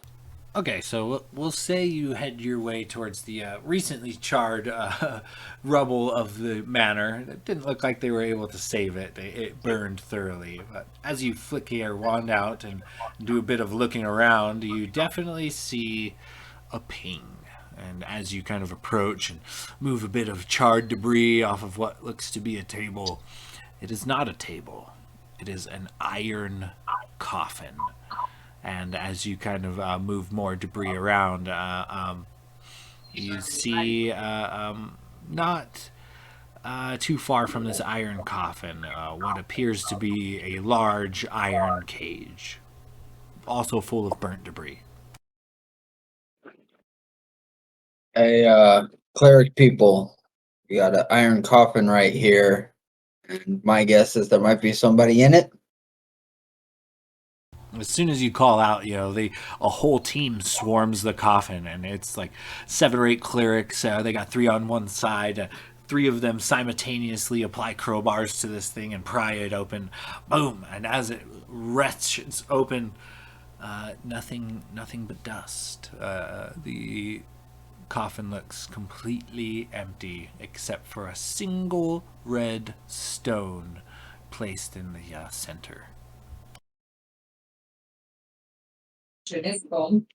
I'll pick up the stone and inspect it. Okay, give me, we'll say, an intelligence check. While he's rolling that, I just want to say that Glader's going to be kind of pushing around the rubble on the main floor, trying to see if he can find any sort of entrance to maybe like a cellar or like secret, hidden, otherwise. Okay, give me an investigation check. Locris, you're not sure what this gem is, but you do know that it's really pretty and it looks like it's probably worth a lot of money. I'll pocket it. All right. I rolled a 14 for a 17 total. As you're kind of looking around, you notice like the fireplace is pretty scorched up. But you can deduce that there was probably like at least like a secret storage closet or maybe like a secret small room in the vicinity, but it's since been charred. There's not much left of it. Okay. That's pretty much all I want to look for. See if there's anything underground.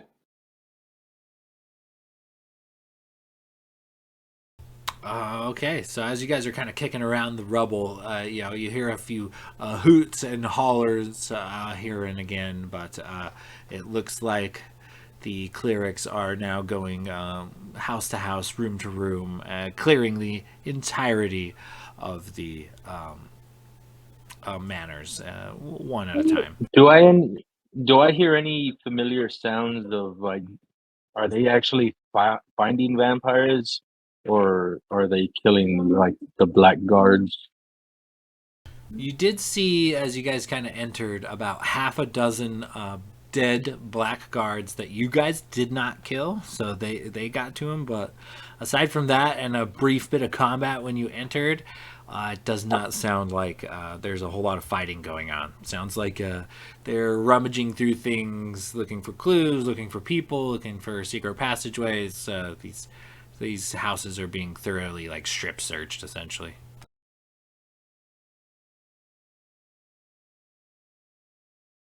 Well, guys, do you think we should go check the house that was looking pretty lively yesterday?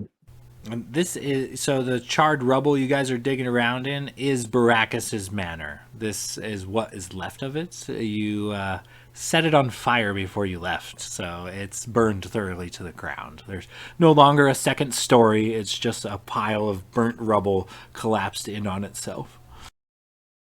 Oh, was that mistake? I thought when we left Baracus's house, we saw another manor down the street that had a torch lit up in front of it. Yeah, so 4 of the 6 manors had lights on when you left. Should we go check one of those, gentlemen?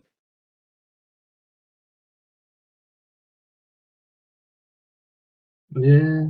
Or is it a ruse, and we should check the one that didn't have the lights on? I mean, technically, we can just check them all. Yeah, true. I'd prefer to check them after the clergy's had their way. Just because I'm not really looking for much of a fight. We've got all these people to help us. So I say we start with the ones they've already cleared out. We'll just go one by one and see if we can't find something out.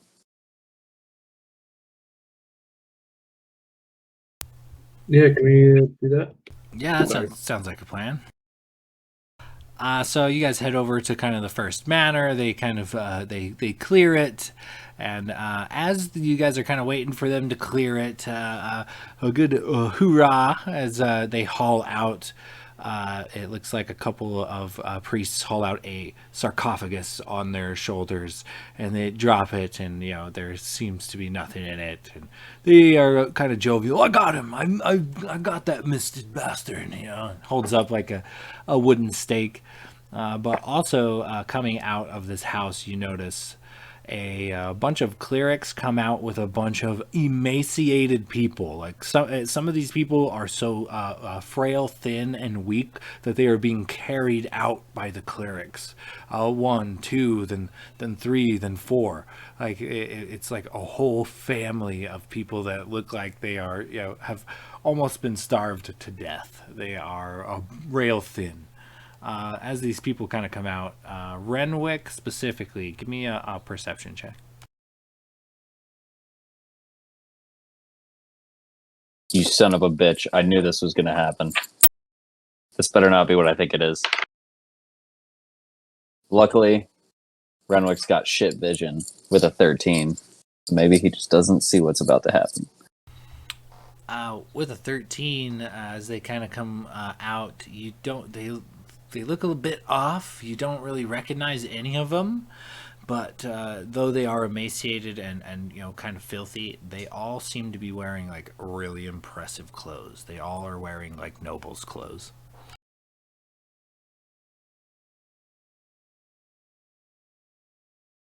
That being said, the clergy kind of have cleared the building and move on to the next, leaving it open for investigation from the party. So, as you guys can kind of have your way with this manor, tell me, like, what are you looking for and where? If I noticed that there were emaciated people in nobles' clothing coming out, I would like to alert the party and be like, what are the odds that the nobles and the council members that we were actually sent here to find are those people? And these bastards have imprisoned them in these homes, turned them into thralls, and taken over the council. Maybe those are the people we're actually meant to find originally.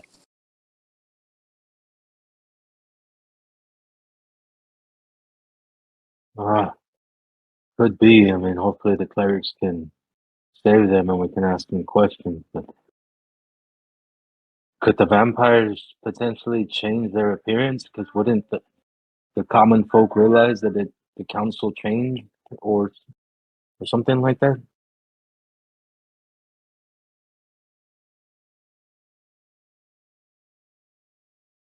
Well, after all the shit that we've seen over the last few months, I'm pretty inclined to believe that just about anything's possible. So let's keep that in mind, and we'll make note and see if we can't talk to these people once the clerics have brought them back to at least a little bit of health. Logos would like to look for maybe, is there a basement to this house? Give me an investigation check. Oh, well, that's...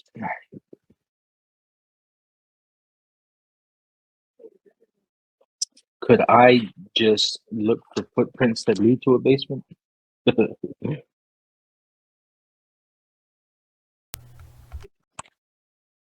That's a 9 plus 10. I mean, 9 plus 1 for 10 total. Doesn't have a basement per se. Has a cellar, outside access, only like an underground shed, if you will.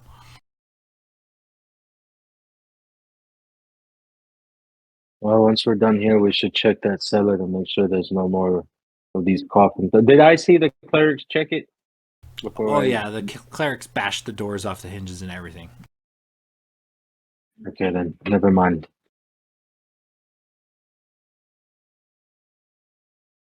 Okay, so this manor is kind of luxurious. It's kind of like Baracus's. It's got like a grand entry hall. You're looking at marble tiles. You're looking at these big pillars, multi-story building.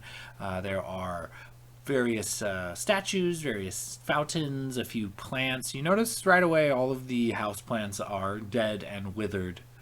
And as you guys are kind of looking around, you notice a few pictures here and there hanging on the wall. And in more than one, you notice right away Representative Nayla. This looks to be her family home.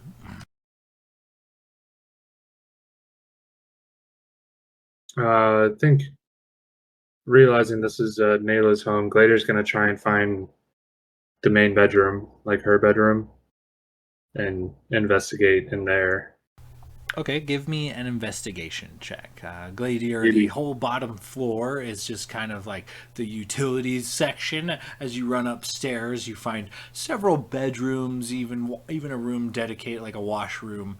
But you do find your way to the master bedroom, which is very bougie, very plush, lots of throw pillows, very thick blankets and things. There's several armoires.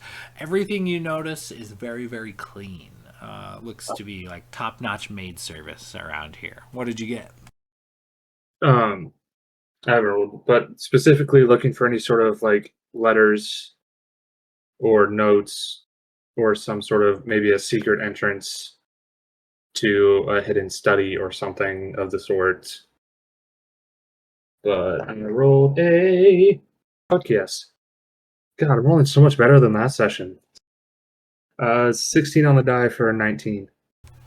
As you're kind of going through looking specifically for some like kind of paperwork, you notice like almost right away there's like a really nice little reading nook. It's got a small library, not even a library, just several shelves full of books, and it's got a plush bougie chair right next to a fireplace. And as you kind of look over, there is just a large stack of what appears to be mail, just has accumulated over looks to be several weeks, just kind of sitting on the like an armrest or a small desk near this reading nook with the chair and the fireplace. Yeah, I'm gonna start just going through that. Um, trying to see if I have any. I don't think I have any names of anyone in the shadow specialists. Have we ever seen an insignia of the shadow specialists? I don't think we have seen that either. Just kind of grasping at straws right now. In Hordenshire, they kind of had a representing sigil or whatever, but it was a ruse. They weren't really bounty hunters. Yeah. Um. Yeah, I guess I'm just gonna skim through the mail and try and see if I can find anything referencing the master, a guild master, any sort of orders, anything to do with the shadow specialists. Um, whether it's As you're kind of thumbing through it all, it looks like to be official paperwork for the Alphins noble family. It looks like it's been neglected for some time. There's a little bit of dust on this massive pile of various papers and parchments and scrolls, but it's just kind of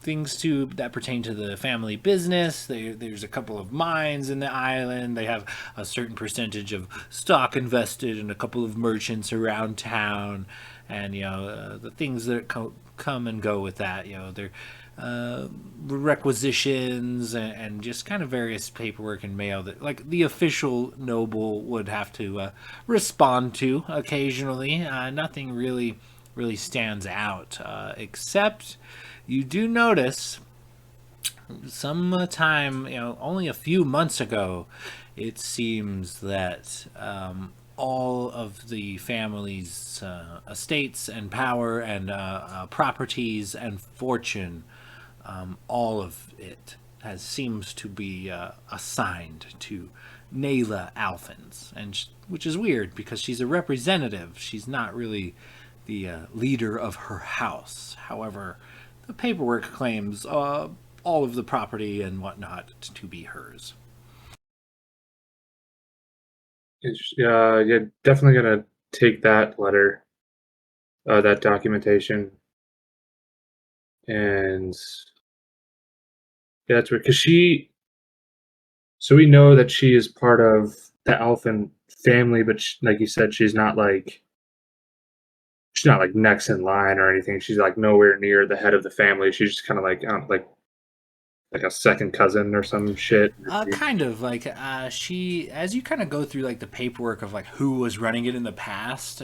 It looks like her father ran most of the family business for a while. Then an uncle ran for some reason, seized the reins and then her brother also seized the reins for some time. And then once again, her father re-seized the reins, and then now it has fallen to her. It seems that she owns a majority stake in the family company. Would I know? Obviously, feel free to make this a check. But would I know if it is commonplace for a daughter to take up while there is still other family alive? While, like, if it's commonplace for a daughter to take up the mantle of the head of the family business, or is this something that's like rare if it ever happens? Not uncommon, as you kind of go through the records. Not recently, but other women have held the position, just not in the last generation or so. But it is weird that she kind of like just kind of out of nowhere took over out of her father, brother, and uncle. Definitely weird for several business people to sign all of their assets over to a single person. Yes. Okay, yeah, I think later we'll just take all that documentation regarding the change of business ownership and bring it down to the group and share that knowledge. Okay, as you're kind of gathering up this paperwork, let's move on down. Blade, you have this vast manor. What would you be trying to check out in this general neck of the woods? I kind of imagine I would be up. Maybe I'd probably follow Gladiator up to the bedroom, but probably more focusing maybe like on like the bookshelves, seeing if there's anything, maybe any books or anything that kind of stick out. Okay, go ahead and give me an investigation check as you kind of go thumb through her private library. Investigation. Oh, dirty 20. As you kind of go through it, a lot of it is just fancy tales. You know, some looks like maybe she's had this room throughout childhood, but she definitely left a diary or two, and you kind of thumb through them and get a real sense of what her motivations are. She definitely is spiteful towards her family for constantly squandering the family wealth in her eyes, and there's a very towards the end of the journals, towards the end of these diaries, there is a light, like mention of finding a curious new employer and how she's kind of taken aback by this man's charm and wit, and how she just can't wait to see him again. And you can assume through context clues she's talking about the guild master, but she never mentions a name and gives only a description of being foreign from another land or possibly realm entirely, and having pearl white smooth skin. But those are the only descriptors you get before the diary ends. But she definitely looks to be having some struggling ambitions within her own family. Okay, gotcha. So I think Blade would probably just pocket it or kind of. Okay, and with a dirty 20, Blade, you also kind of notice as you're going through this little reading nook, sitting, going through the books and things, near this, as Gladier's kind of rummaging through this huge pile of paperwork, you notice in the fireplace, in the soot, off in the corner, looks like something was discarded. Looks like something was thrown into the fire to be burned, and only a few corner pieces of parchment remain. All right, Blade. I mean, Blade will go and look at it and see if he can make anything of it. Give me, we'll say, and we'll call it a intelligence check. Wait, first of all, can you read halfling?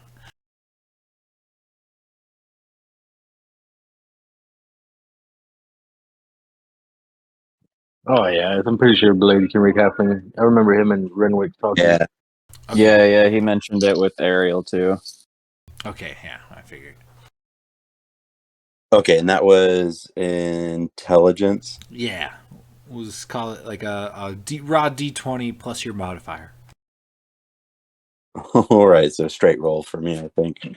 Blade ain't too smart. Here we go. Ooh, 5.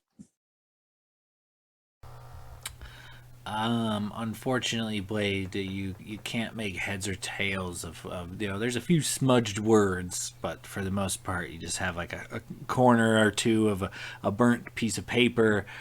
You can make out like a the, an of, an if, but nothing coherent, nothing legible. All right. Blade will probably, again, just take those, and knowing that, obviously Renwick can speak it, maybe he can have some insight on it. So as Blade and Gladier are kind of tearing through this lady's bedroom quarters, Logos, what are you doing? I'd imagine I would have gone down to the cellar anyways and checked out to see if there was anything down there, knowing that we found something under all the rubble. Okay, go ahead and give me an investigation check as you kind of head down. It's only a few stone stairs, and these 2 wooden doors have been thoroughly bashed in by the clerics prior. But as you kind of step over the debris, give me an investigation check. 14 plus 1. 15 total. As you kind of head down here, the shelves look to be full of various vegetables, potatoes, and corn and things, just kind of like a storage cellar. There's a wine rack down here with several fruity-ish flavors of wine. But for the most part, you do not detect anything off. It's just a storage place for their food. The temperature underground's a bit cooler than it is outside.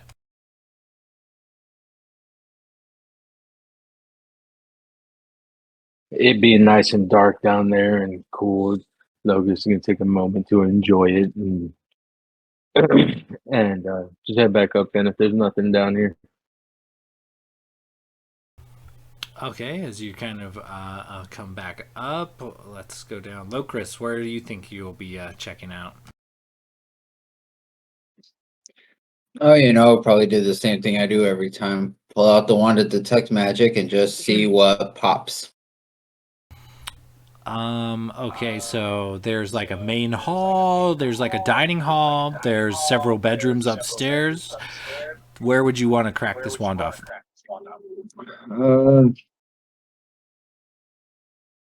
I guess I would see if there was a study, and if not, probably one of the bedrooms.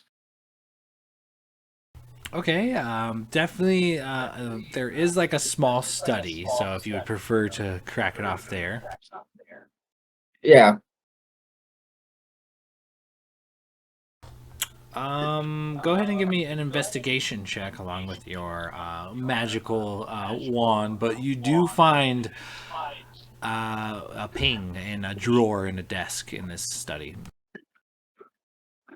I ain't lying, honey. I'm betting I ain't lying. Investigation 15. Okay.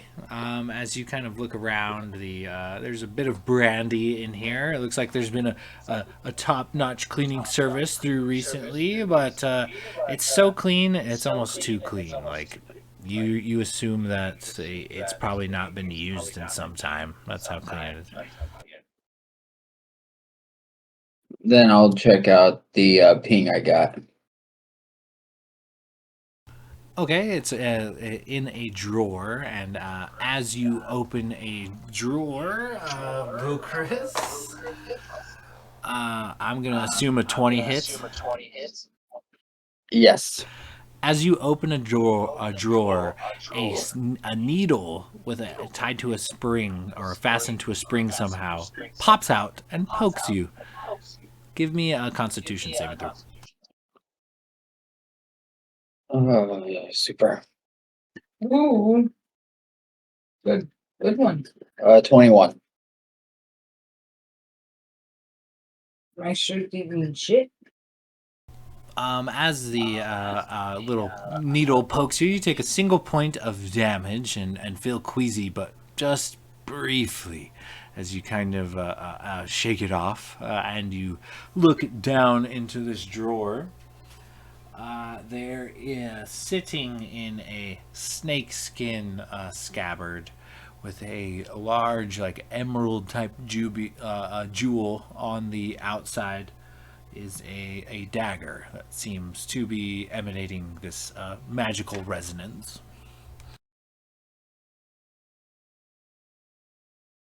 Would I be able to do an Arcana check on the dagger? Yeah, go ahead. As you kind of pull it out of the drawer and investigate it, go ahead and give me an Arcana check.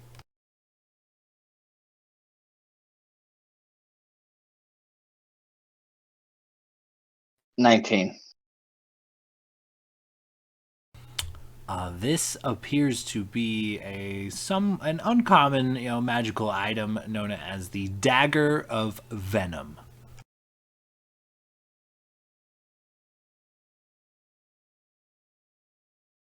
I will put it into my bag and exit. All right, moving on down Renwick as your, Logos takes off outside to check the cellar. You've got Locris kind of going through the study. You've got Gladier and Blade kind of raiding the private quarters. Where do you find yourself doing in all this mess? I imagine if we're in Nayla's manor, he would have gone to her bedroom first and pulled out the Wand of Secrets and tried to position himself as best as he could to like cover the whole room. And he'll expend a charge of the Wand of Secrets just to see if there's any trapdoors or traps. Your Wand of Secrets just spins about in your hand, and it definitively points at a picture on the wall of Nayla herself. Looks like a canvas painting. Can I go inspect the painting and see if I can tell, what I guess is magical about it? Go ahead and give me an investigation check.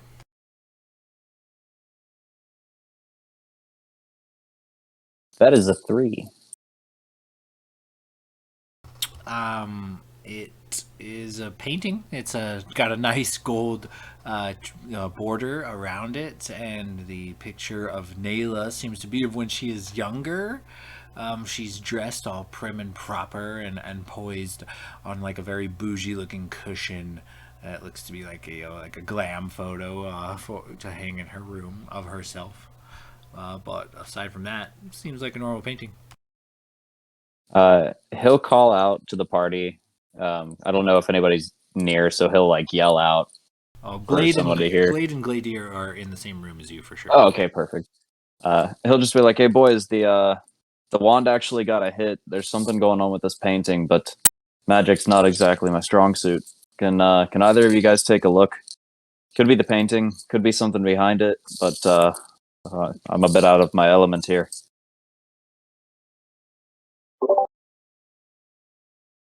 Blake. Sorry, go ahead. No, you're good. I mean, I'm guessing we'd probably both walk up. Yeah, Blade might pull out maybe, or just kind of mage hand maybe. How you said so? It's like fairly big canvas. Yeah, it's not like door sized, but it's like a decent sized portrait of her. Probably 3 feet by 3 feet. Okay. Yeah, I think Blade would just walk up to it, maybe maybe a foot away or so, just kind of peer into it or see if there's anything different about it. Okay, give me an investigation check. Investigation for 12. You take a good gander at this painting. You know, it's got some interest. The border is definitely interesting. Gold vines kind of wrap around a gold border. It looks like it's of her when she was younger. The woman you encountered is a little bit bigger, a little bit more aged than the one in the picture, but it's still the same lady. But as you kind of look about and kind of feel the painting, you know, check the frame and whatnot, the painting looks to be firmly mounted, and it's a painting. Glitter reaches out and pokes the canvas. It's feels like cotton and oil paint, yeah, but nothing in particular. Go ahead and give me an investigation check. Damn it! I thought it'd be a secret passage. I was hoping. Oh, that's a natural one. Oh man, something in your eyes not reacting right. You know, as you can't even look at the painting straight. Your eyes kind of water a little bit, and you kind of rub them. But yeah, Can I like kind of grab like the frame and try and take it off the wall? yeah. Give me a strength check. Not trying to like damage it or anything. Just kind of like trying to like see if it moves or if it's like firmly planted. Oh, it's firmly planted. Like it doesn't. It has no give. But you can try to rip it off the wall if you want. That's I rolled really well. Can I assist with this? Oh yeah, you can be the leverage man. You can roll with advantage, Gladiator. All right, it's gonna be hard to beat that. I rolled a 19. See if I get a natural 20 though. Nope. Oh, that's still a 23 strength check. With a creak and a groan, you tear this painting off the wall, and behind it, it looks to be mounted on hinges of a sort. Looks like it was potentially like a hidey cubby hole, like a secret doorway of sorts. But as you kind of tear the door off, which was the painting itself, you look into this kind of concrete cubby, and there are a few various items in here. A bedroll looks to be half done up, but there's like a gas lantern that's kind of still half full. A handful of books. It looks like some writing or coloring utensils. Some like pieces of parchment that have half scribbled drawings on them. Yeah, you kind of find this like a private hideaway of Nayla's. Yeah, I guess he just kind of tosses the painting behind him. Well, have at it. Looks to be some art in there. Blade, that might be a little bit of your expertise. But yeah, maybe we can find something interesting in this little secret hideaway. Kind of seeing all the like the books and maybe some of like maybe some like parchment that might be in there. Kind of remembering the stuff that he or the pieces that he found in like the fire there. He'll before he takes a closer look, he'll hand those pieces over to Renwick and be like, I couldn't make any sense of these before, maybe you can. And he'll so then Blade will go and look to see if there's anything in there. Maybe starting with the books again. Okay, give me an investigation check. Investigation. 15.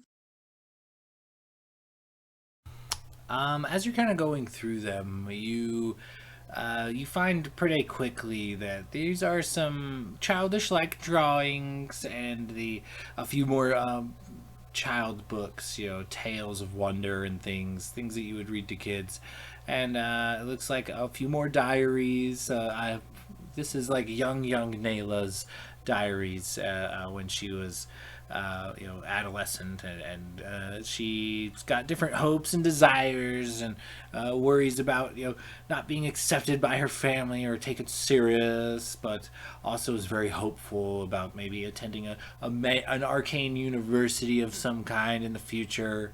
A lot of just childish things. It looks like it was probably her own little private hideaway.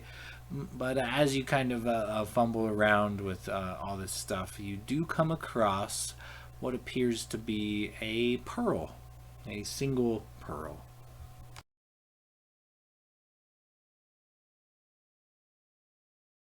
Okay. Does this pearl seem powerful? I mean, it's a pearl. You could make an investigation check on it if you want. I don't want to bet again. I don't know if I'd know about those. Yeah, I mean, Blade would probably, I mean, just take a look at it. I mean, Yeah, just to give me eyeball it. But give me an investigation or an Arcana check. both are +1. Let's see what we got. Oh, God damn it. 6. As you kind of look at it, you've had your fair run-in with magical items on your ventures. You can tell it's got like a faint arcane pulse, but you're not entirely sure what it is or what it does. All right. I guess Blade will he'll just, for now, just pocket it. All right. And so, with that, I imagine the party will eventually reconvene. Probably, I guess, in this quarters, as most of the party is here. So, Logos and Locris, you guys eventually do arrive as these guys are ransacking Nayla's room. And what does the party do from here? Can Renwick inspect the, I guess, the burnt pieces of parchment that Blade passed him that are in halfling? Yeah, give me an investigation check. 13. You make out a few words, an this and a that and is, maybe a the, but nothing coherent, nothing definitive. Can I try that? I speak halfling too. Can I just try to read that letter? Absolutely, yeah. Go ahead. What was the roll again? Investigation.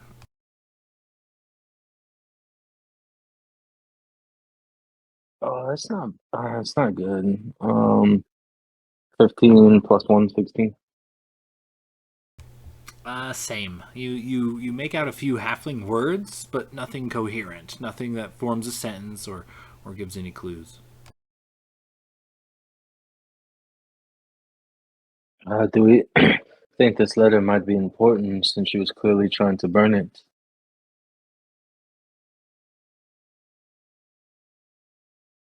Yeah, we might as well keep it. Maybe we can try and put it back together later at another time once we have able to sit down and actually concentrate on puzzling it out. But I think for now we need to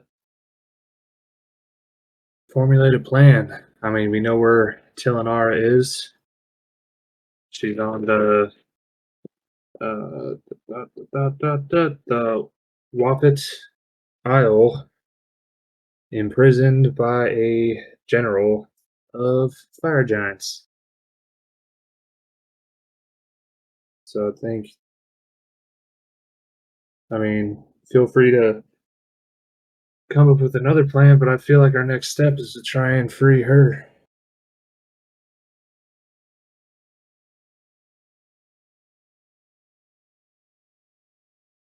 Oh, well, maybe we should go look at one of these other houses because we've burned down Baracus, we found Nayla's, and who knows what's in the other ones.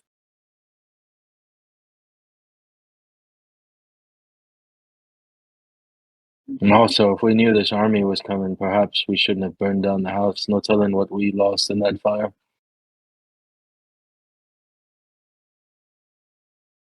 Yeah, hindsight's 2020, I guess.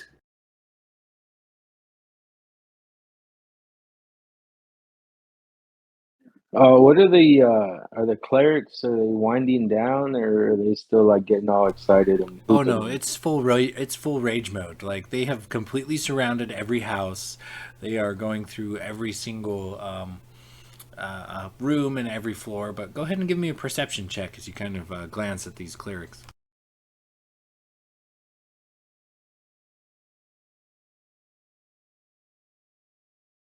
Dirty 20. It appears kind of just from the outside looking in, almost every household, clerics you see carrying out emaciated people that have like been potentially neglected, people that have, like, don't look to have eaten much, look to have been almost on the border of starving to death.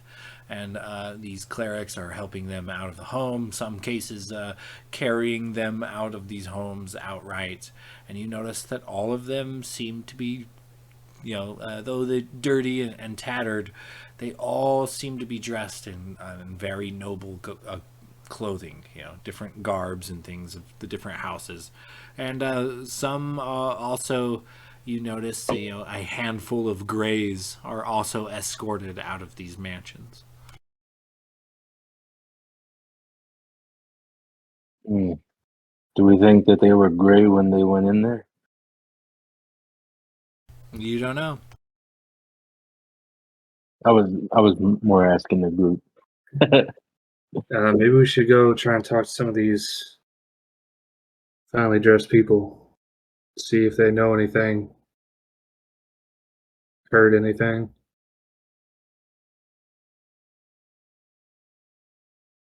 And I guess the Glader's gonna walk up to the closest group of fancy looking emancipated people and see, try and talk to them. Maybe stop one of the clerics. Like, hey, like, you mind if I have a word real quick before you take them off to get healed? Some of them look too weak to speak, but others look in better shape. And one that's kind of recently felt the healing hands of a cleric and been is currently guzzling some water, is available for your questioning, strong enough to answer. And he's also kind of surrounded by other clerics who are interrogating him for, not necessarily interrogating him, but asking questions, providing help and aid, but trying to make sense of what's going on as you approach.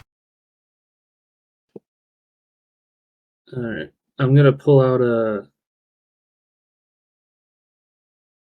Actually, Logus, did you come with me, or were you staying at the house? I guess I'll go. I'll go with you. I mean, I'm shit at investigation. I didn't find nothing. I imagine if you would have asked me to come, I'd have gone with you. I'll just kind of like elbow you and just be like, "Hey, you got any of those fancy berries that fill you up real good?" Yeah, he'll pull out like 10 berries out of his pocket with some lint kind of in there and some twigs that he like fell in there while he was in the woods. Oh yeah, I always got berries with me. I just grab one of the good berries and kind of hold it out to the person. Be like, here, this will help you feel a little bit better. Sure, you haven't eaten in a while, and I know it looks small, but I promise you'll feel a lot less hungry after eating it. But I did have a couple questions, if you don't mind me asking. He takes your berry and jams it in his mouth, and and it fills it fills him up, and you can see like this weird sensation kind of wash over his face as he kind of relaxes a bit, smiles a bit more, and a bit of color kind of returns to his face and his body. I'm pretty emaciated, but he still turns over and takes another swallow of water. Says, yeah, anything I can do to help. Thanks again. You guys saved our life. Oh yeah, no, of course. I mean, it was a team effort, not just us. But no problem at all. I was just wondering, how long have you been held captive in there? I lost track. Months, weeks, somewhere. And I'm assuming the people that held you captive, they were vampires, like Baracus and Nayla. Yes, they turned the prominent members of our family, and at the promise that the rest of us wouldn't be hurt. But then, once turned, they kept us in cages. They barely cared for us, barely fed us, just enough to keep us alive. But it was a miserable existence in and of itself. I'm glad it's over. But yes, we spent the last couple of months in a cage with several of my family members. So the head of your household, your family, was turned. So you're a part of the noble family that is on the council. Yes, my father at the time held the position. I fear that whatever has taken him has taken its hold. The beast that wears my father's flesh is no longer the caring, loving man I once knew. Jesus Christ, Sean. Um, yeah. So his father was feeding on him and the rest of his family. God damn. Well, I'm very sorry that you had to go through that. Did you hear anything of their? I hate to ask this after what you've been through, but did you hear anything of their plans? Any sort of talk of a master or a guild master, the shadow specialists? Anything to do with what their plans may be? Anything to do with the graying? No, not in particular. They don't like the grays. I know that it's the taste. They prefer not to feed on the grays. They don't hunt the grays. When they feed, they don't just take the blood. They don't always just drain them. I've seen it. I've seen them drain a corpse of every drop, and it withers and shrivers and dries up and becomes very like a husk. But other times, particularly when Baracus or Nayla are about, they feed in a way that draws only a bit of blood, but something else, some sort of essence. It takes something from them, and when they do this, when they feed in this way, it doesn't leave the shriveled corpse dry and crunchy. It leaves the grays. Kind of gestures to the few grays that are walking around in the current district.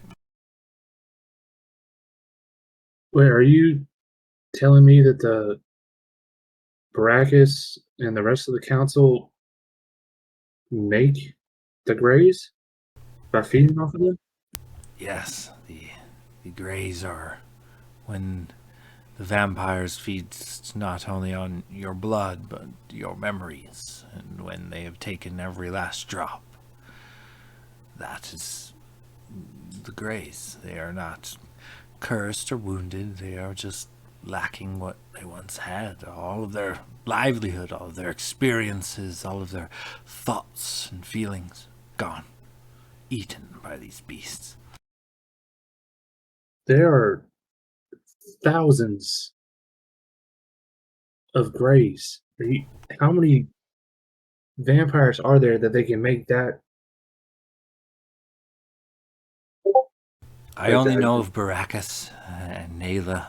The rest seem to be servants to them and heed to their beck and call and their whims. I do not know how many there are, but if the conversations that I managed to hear or hold true, then a single vampire is capable of consuming a dozen people like this in a single evening. Wait, sorry, just to clarify, so you've only seen Baracus and Nayla turn people into greys? You haven't seen... No, the other vampires turn them as well, but I Okay. think they prefer to feed on the blood, as it's a quicker process. Usually, it takes multiple feedings on an individual before they turn into this grayed husk of humanity. But the other lesser vampires did not feed on blood alone in the presence of Baracus or Nayla. They insisted that they subside on these creatures in a different matter altogether.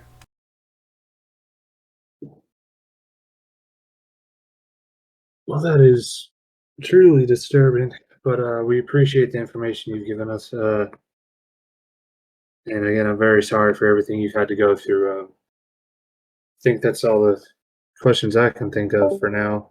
But you rest up and get healthy. And I think Glader's just gonna kind of pat him on the shoulder and then just kind of turn and start walking back towards the rest of the group with a utter shock on his face.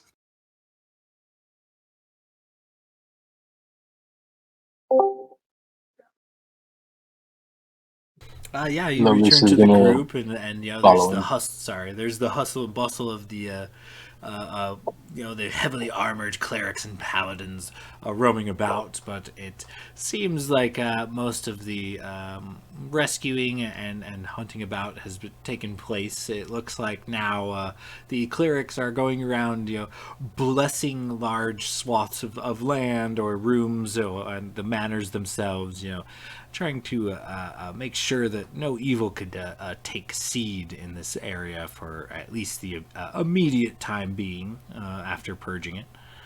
Go ahead, Logos. No, I was just gonna say that Logus would have followed Gladier. Just for funsies, I'm gonna throw an insight check on that noble who was talking. Oh, yeah, I forgot. Okay, yeah, for sure. That's 19. He seems to be telling the truth. Your good Barry won him over pretty immediately. And as I'm walking away, I'm gonna quietly just put a good berry back in another one in his hand, and just in case you need it later. He eats it right away. You're not supposed to double up on good berries. It makes you feel real full, and you might throw up. But whatever. You should be fine. You look pretty hungry. He looks to the cleric's concerned. Help me! They cast like an Alka-Seltzer spell. And then just turn and follow Gladier. Yeah, you guys kind of reconvene in the road. There's a hustle and bustle around you. But for the most part, you're kind of just being left to do your own thing as the clerics clean house. What's the party want to do from here? Yes, I think Glader would probably go straight to Renwick. Kind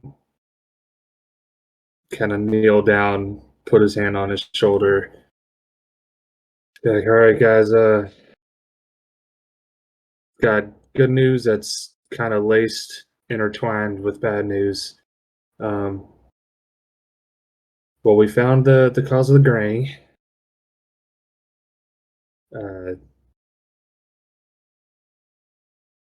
nobleman over there, he said that Baracus and Nayla turned the head of the families of each noble family on the council and turned them into vampires, and then kept their families as feed. And Nolan also said that the council members were feeding on them in a sort of way that I assume was similar to what Locris and I, the effects we felt when we started losing some memories and whatnot. But if they feed on you in that way enough, you turn into a gray. So I don't know how many vampires there are, that there's enough to make thousands and spread this that far and wide, but it's not a disease. It's an effect of being fed on repeatedly.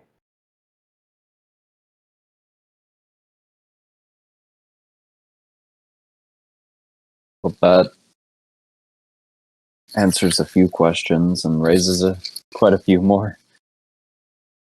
But at least our suspicions were confirmed, and we know that the vampires are the ones causing this, and that it's not contagious. So I suppose at least something came out of this. As for how we deal with this, and how to reverse the graying effect, I'm at a loss. I mean, you regained your memories after you slept. You got plenty of rest. You came back. But if you get drained enough to become a gray, it would appear the effects are permanent, or at least What? require some sort of magic. I'd say that's a question to leave to the clerics. And Tilinara. And Bo. I think we need a. I mean, Bo said he thought he was close, and Tilinara could help him. If he's come across the same information we have, or at least thinks he knows a way to reverse it, whether he knows where it comes from or not, I think our primary objective is freeing Tilinara. What do you think Tilinara knew about the council here being vampires, which is why she came here? Or do you think she was also ambushed? Why would the vampires want to imprison her specifically? Well, I mean, she's a local hero. She's helped this town more than anyone else, and everyone in the Alliance Isles. So Yeah, but we're heroes too, who were sent by Bo, and we were gonna be eaten, not imprisoned. There's a reason why they imprisoned her specifically. they were, speaking of keeping Blade alive. Blade, what did you say that made them want to keep you alive? Maybe they don't want to kill everyone that opposes them. So I think you're right. She must have had some sort of use. He said he had friends in high places, so they want power. And yeah. So Blade, you convinced them enough that they wanted to keep you alive. Maybe.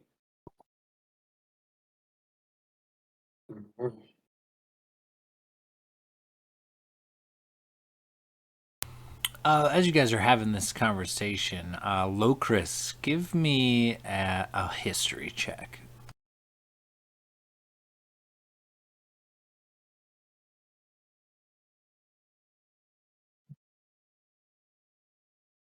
You know what, Logos, you also.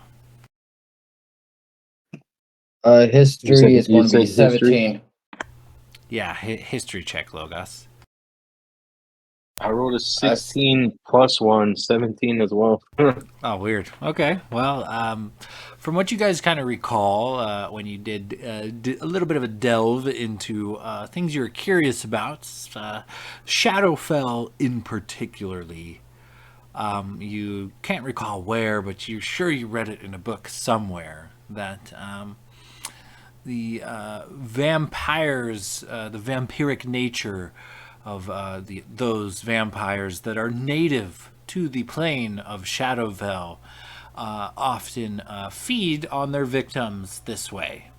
The feeding results in a husk or a shell of their former individual selves, the prey anyway, and rather than a dead body. And the shells or greys themselves seem to repel most undead at that point. Once they become greys, things that typically eat human flesh or sustain upon humans do not particularly enjoy the flesh of the greys or their blood work or anything. So it's a plus and a negative, I guess, in a way. So I guess me and Locust kind of have like a almost simultaneously have a sense of recognition. Locust, do you remember when we were both researching stuff on Shadowfell? I don't know if you came across it, but there were vampires native to the Shadow Realm that would feed this way. Could it be possibly that these are those kind?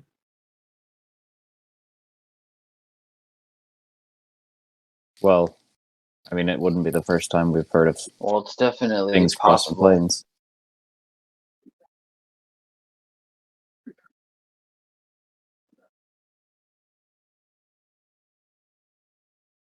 I don't know.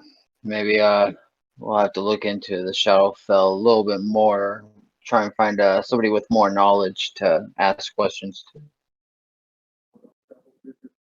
I mean, this wouldn't be the first time the Shadow Realm has come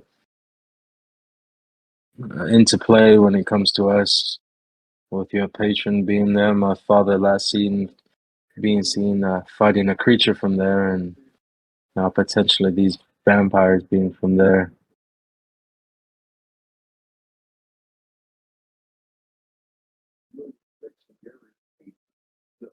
This is, I think it's all becoming too much of a coincidence.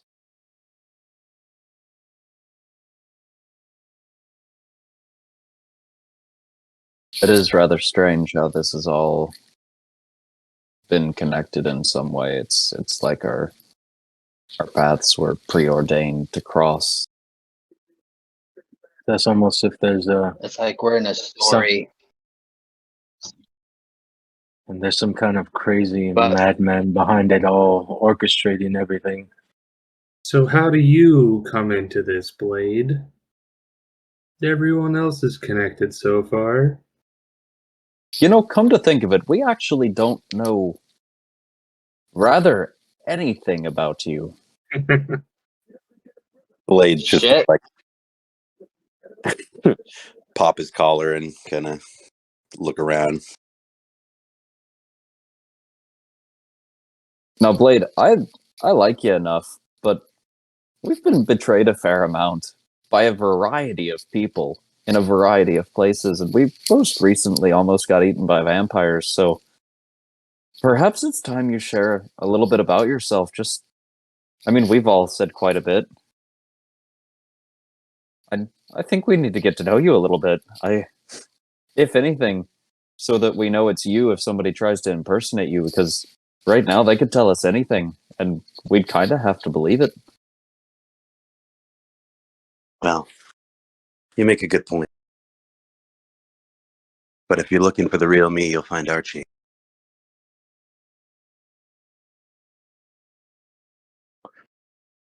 But to give you a little bit of backstory,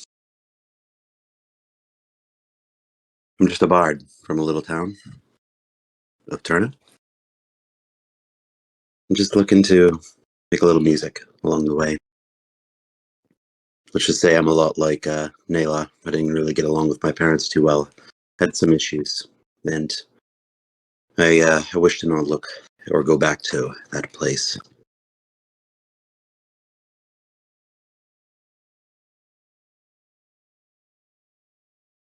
But as far as specifics, I mean, it's open. You guys have questions for me?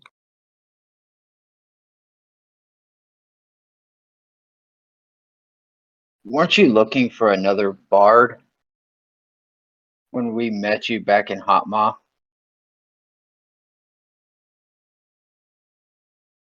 No, not particularly. I was really just looking at that hot mod just because I'd heard it was just such a bustling place and maybe a place to make a name for myself as a bard. but looking for other bards in particular, no.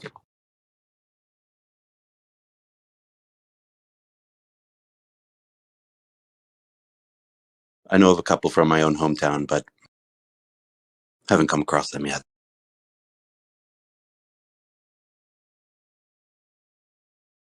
Where'd you learn to play?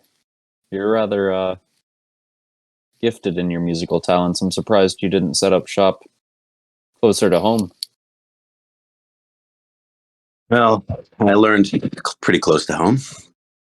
My two very close friends of mine, when I first started learning the ways of music, my friend Darius and Venrare, two bards of mine, friends of mine that are from the same hometown as me, and they kind of introduced me to the stage and the glory and what it entailed. And from there, I was hooked, and I learned the trades from them, and a lot of what I know from just the people in the the town around me.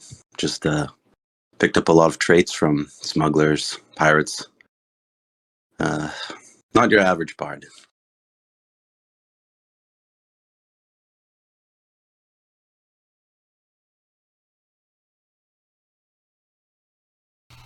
At this point, you see Brother Agnew approaching, and a very elaborate, shining, like full plate armor. It just kind of glows all around him, and as he approaches you guys, the armor fades off into like sprinkles of sunlight that kind of just blast all about around him. And he comes and bows deeply before you all. And says, "Oh, without your information, without your efforts, this would been all in vain. And who knows how long that these treacherous bloodsuckers would have remained in power in our city. Well, we have the utmost of thanks and appreciation."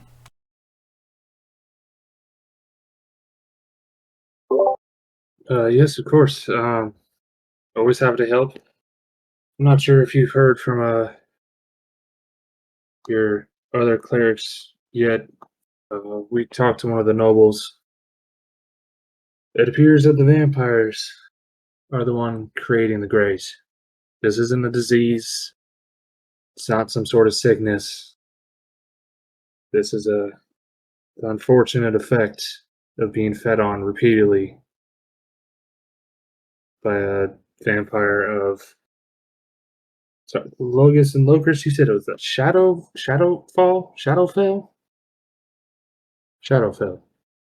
From the Shadowfell. Yes, we've learned much. from those. Shadowfell vampires. They leave husk of a person rather than a corpse. Yes, we've discovered much, and with your aid, you are the tip of the spear, rather. Shame we found living members of all of the nobles' houses still residing in the manors, but none of Baracus's family line have lived through the fire. Oh. Alas, we will convene where we will take care of the wounded here, and we have much reason for celebration. We can tear down these walls and end this horrible quarantine once and for all.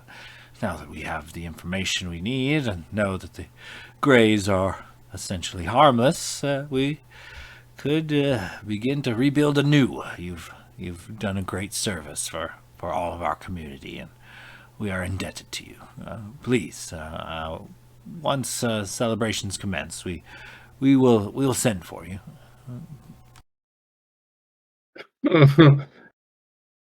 He smiles at you happily as the holy symbol kind of glows and his white robe flows in the wind. He takes his leave. I have much to attend to, so if you need anything from me or the clerics of Yondala, please just ask. We owe you a great debt. What do you call yourselves? He kind of looks to the group. I imagine we all strike a pose, and Renwick steps to the front and says the line. Go ahead, Renwick. We got to strike our pose. We, sir, are the Knights of the Sands of Justice. And he draws his rapier and holds it in the air. He looks really concerned at your tentacle hand. Oh, ow, man. Oh, yeah, about that. Don't worry. That's not contagious either. I just had a bit of a run-in with... Well, it's a long story.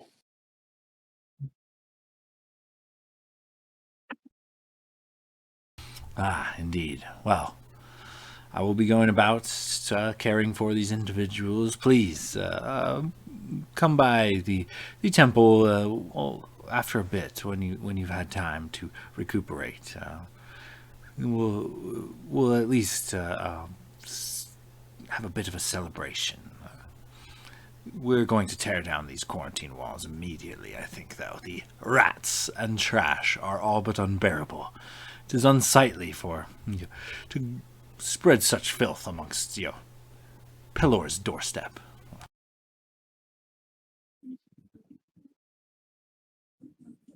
With that, he kind of bows and takes his leave, as many clerics seem to be marching out about the ruckus over. It's kind of dying down, but many clerics kind of remain with some of the nobles that are strong enough to still carry themselves and go about helping these individuals kind of repair and heal. So as soon as the what's his name? Agnew walks away. Logus is kind of like putting on a face, and as soon as he turns around, like as soon as he's out of earshot, he's gonna turn around and did he just say that there was a family in the house we burned down? Did we just murder an innocent family? A family of vampires. And we'll leave it at that. And he sheathes his sword and just starts walking toward the temple.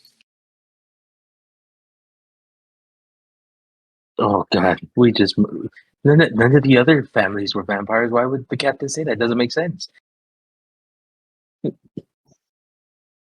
Later's just a little shell shocked. He's kind of just standing there like, fuck.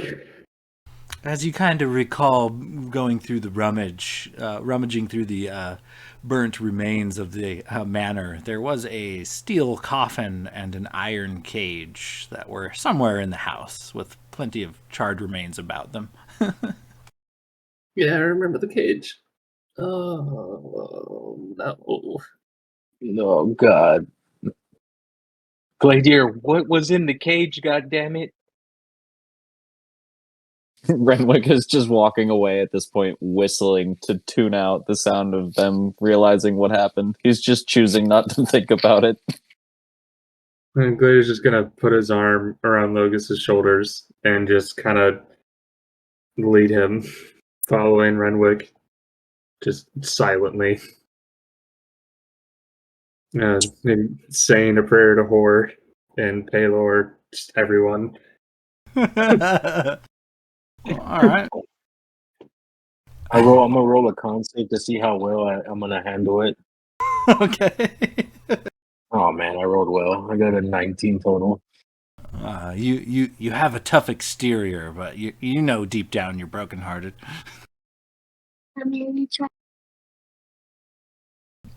So as you guys kind of make your way out of the district, the gates are no longer closed nor guarded. The district seemed to have been fully opened up. And as you guys kind of make your way out of the district, I'm going to need you guys to give me another perception check.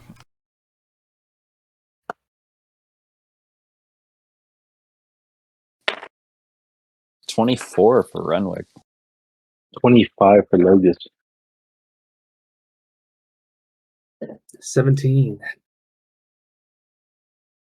A lot less for Locris. So Renwick and Logos, you kind of spot it coming first, but looks like a handful of street urchins seem to be tailing the party. They dip behind corners and look break eye contact anytime you look back at them. But as you are traveling through the city, you are being followed by a bunch of teenage street urchins. And you kind of just kind of casually note it as you guys are walking about. And so, what was the destination of the party?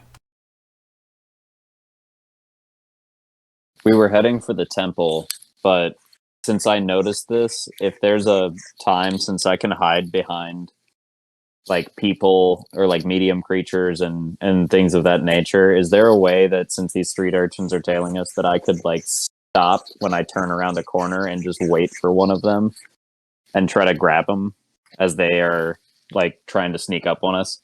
Yeah, go ahead and give me a stealth check.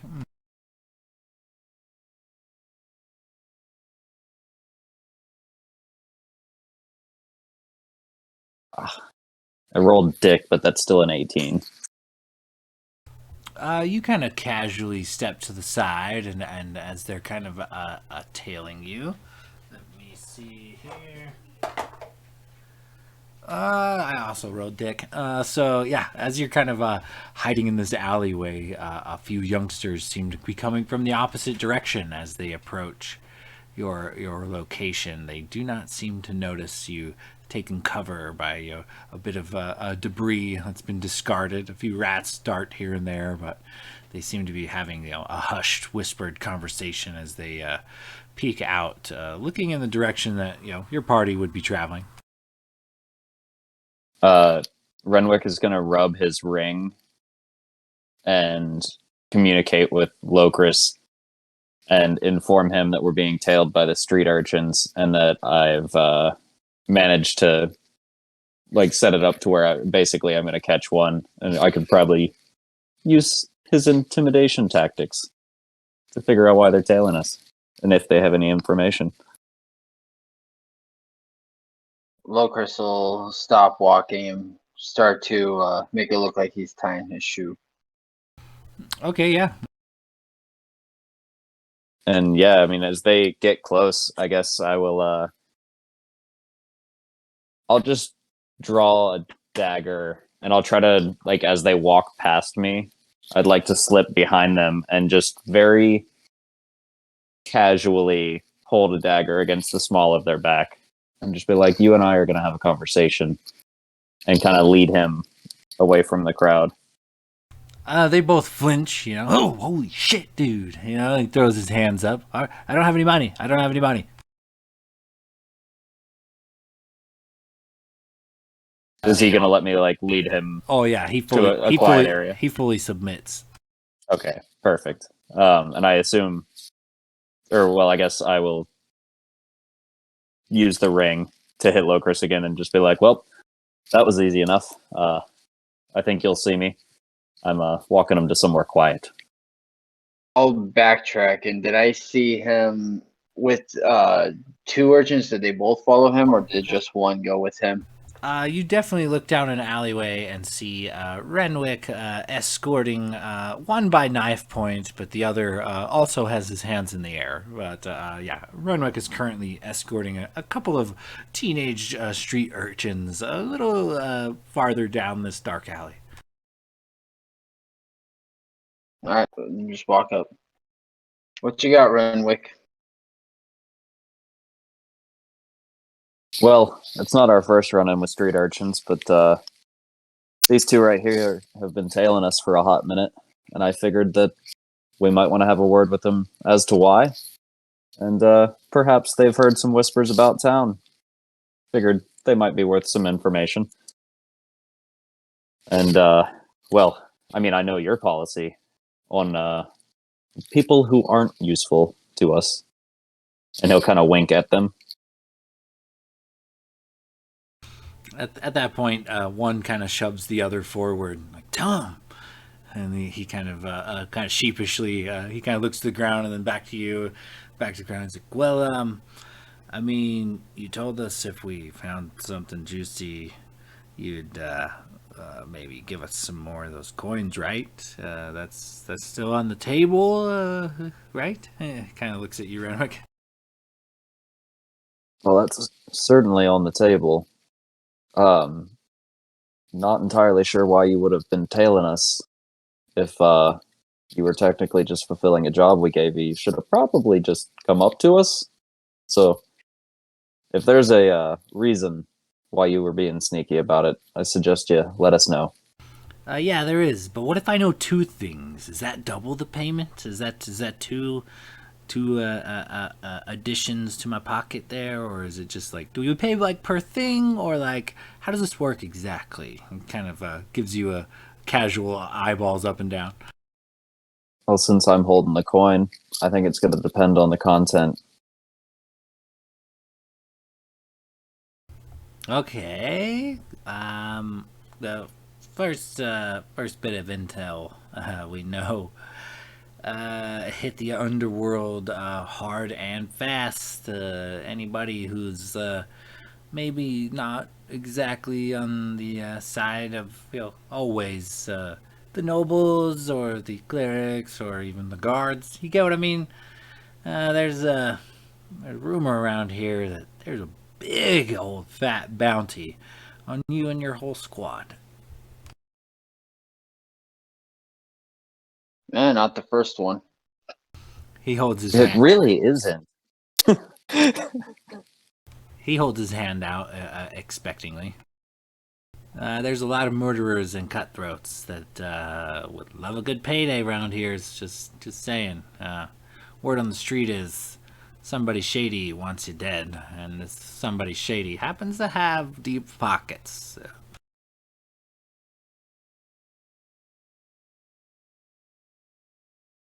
Well, if I'm not mistaken, I don't think you're necessarily in a position to be bargaining. And he'll kind of peel back his coat, revealing the rapier and also his tentacle hand. And that being said, all you did was tell us that there's a bounty on us, and there's practically always a bounty on us. So to me, that's not new information, let alone good information. So what else you got? He kind of frowns. Damn, fucking well. All right, how about this? 20.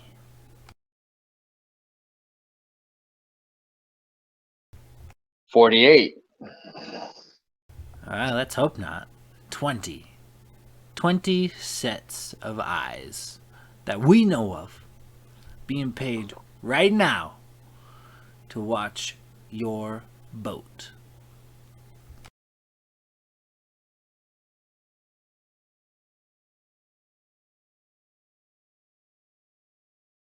Well, I'd say that's some useful information.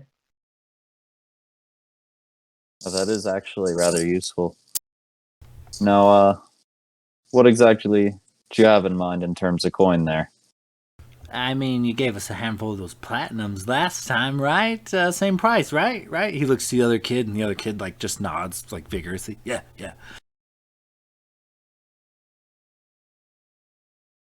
Chris, was that you last time? How much did you throw him?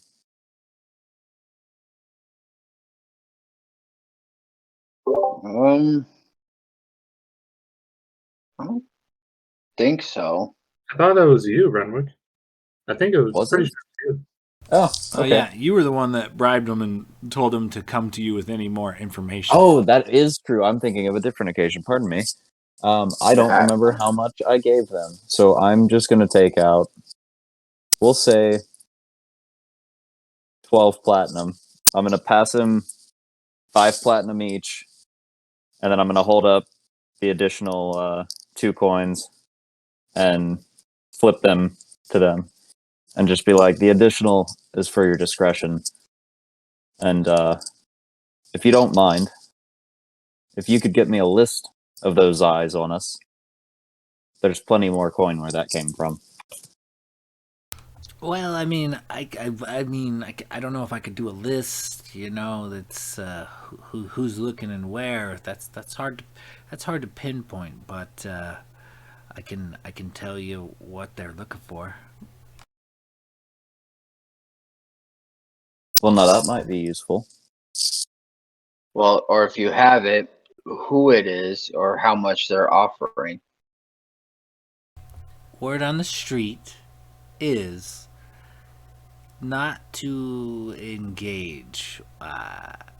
You know, let's not pussyfoot around here. The shadow specialists run most of the illegal opportunist type of deals around here, and they have it on good authority what your vessel is, and they are to immediately notify through the channels some form of shadow specialists. It's the shadow specialists are the ones putting a hit out on you. The shadow specialists are the ones paying people to watch your boat, and they're real interested to know when you guys depart. I imagine you're not gonna get very far from the island before you meet a couple. Well, and I'll pull out my pendant. We've met these shadow specialists before, and this is all that remains of them. Well, let's hope you're right, mister, because from what I hear, when they get a bounty like the one they got on you guys, some of these guys, pretty scary individuals, but a whole crew of them, I don't know. Murderers and cutthroats is even murderers and cutthroats look twice before you cross these types.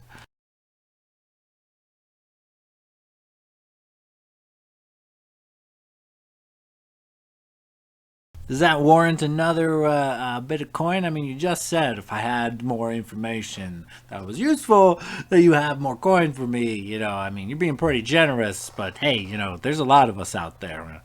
Ariel, she needs supplies sometimes to pull some heists off. So, well, what do you say? A couple more coins on us, huh?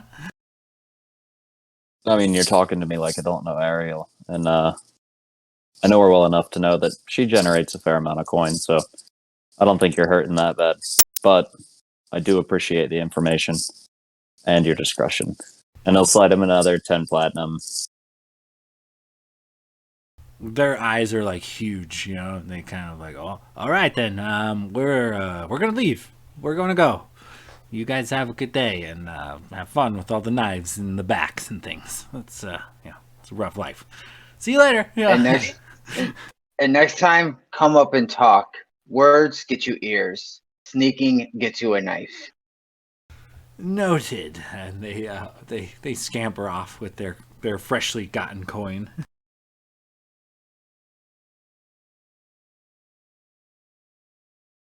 Oh, Well, and that certainly Renwick, worked out in our favor. I forgot all about those kids. I just found your note, and you paid them 3 platinum. That's fine. I'll up the ante if they keep bringing us good information. You just funded Ariel and her gang for like 5 years. It also kind of feels like a guilt donation because we did kind of kidnap her and she had to set up shop on a new island. So, like, No, I'm not judging. At heart, I'm a good guy.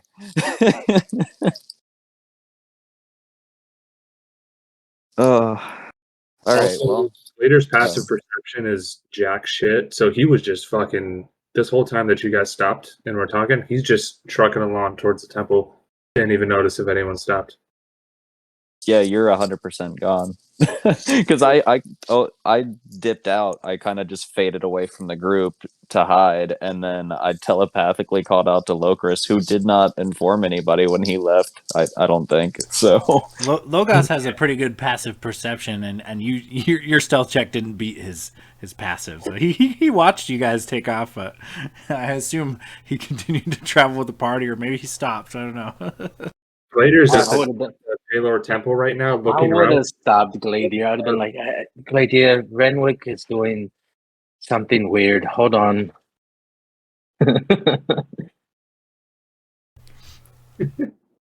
And Renwick will eventually, I guess, we'll catch up with them, and he'll explain to the party that, like, sorry about that, boys. The urchins that I tipped off to keep some eyes on our boat and the people around actually had some information for us, so we dipped into the alleyway, and basically there's a rather large bounty on our heads. Not sure how much, but it's enough to have all the shadow specialist eyes on us. So they're waiting for us to leave port. It seems like we're safe while we're on land, but we won't get far out into the water before we have to deal with them. So it's going to get hairy. And at least we know they're on us. Well, Renwick, do you know where the Waffet Isle is in relation to where our ship is harbored? Oh wait, no, I see it on the map. But I also Glader doesn't know that, so I'm still asking the question. Yeah, I am. He'll pull out the map and just be like, "Yes, we are here, and Waffet Isle is right there."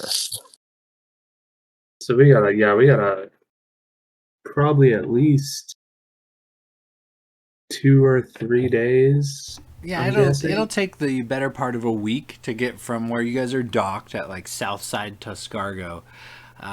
It's a better part of a week. You're looking at like 4 days ish, maybe 5, depending on the weather, to get to a city known as Lover's Rest, which is just kind of like a coastal. Smaller city that you would be vaguely familiar with, Renwick. You may have stopped to unload cargo there once or twice while traveling with your father, but never any like shoreside ventures. Usually a quick drop off and pick up. Like you're familiar with the area, but you haven't really explored the island proper. Is that number 12 on the map? Lover's Rest? Correct, number 12. Captain, do you think it'll benefit us if perhaps we just buy out another ship or something and sail that one since we have so many eyes on the other one? It is kind of tempting. I mean, if we take the Dawn Treader out, we know they're coming for us. If we could maybe charter a vessel and sneak out undercover and just leave the boat at port. I mean, I don't know if we're going to come back to a boat or not, but at least we get where we need to go for now. I'm less worried about the shadow specialists. I'm more worried about finding Tilanara and stopping this graying. Well, can you pull out the itinerary we have and see if the Dawn Treader's been updated on it? Ooh, yeah. Good call. And he'll reach into the bag of holding and pull out the magical ledger and see where we stand. As you gaze upon it, the Dawn Treader is no longer amongst the listed black letters, but at the very top, in red ink, lists the Dawn Treader, and a bounty of 25,000 gold pieces has been placed upon it. I'm a little What's offended. The I other thought ship. The other ship was I was just about to 50,000, say. wasn't it? Yeah, I think so. And we overthrew a fucking queen, and we're only 25,000. It's bullshit. It was 10, but close. The other ships are on the list? 10,000 gold was the previous bounty you guys had discovered. So a little bit more than double than what you have seen before. Boys, you know what this Put means, some right? respect on our name. I was going to say, boys, you know what this means, right? We're making a name for ourselves. I mean, over 2.5. Oh, whew, that is a lot of gold. I'm honored. We have been doing work. I wonder what the record is on the ledger for the most highest bounty. How many other ships are on the list, like active, not bountied? About a dozen. Wonderful. Well, I think we need to finish up here and maybe go to another port and steal a different ship. I mean, there's only one other port, and that's North Tuscargo, which would probably take us 4 to 5 days just walking to get there, and then probably 2 weeks on ship to go back south to Waffet Island. So I mean, we're looking at 2 weeks of travel probably, if not more, if we do that. All right, so our current plans are either A, board a ship being watched to be attacked at sea, so that this crazy god who's been tampering with us gets his sea battle, or B, spend even more time trying to steal a different ship, and then take the long way around.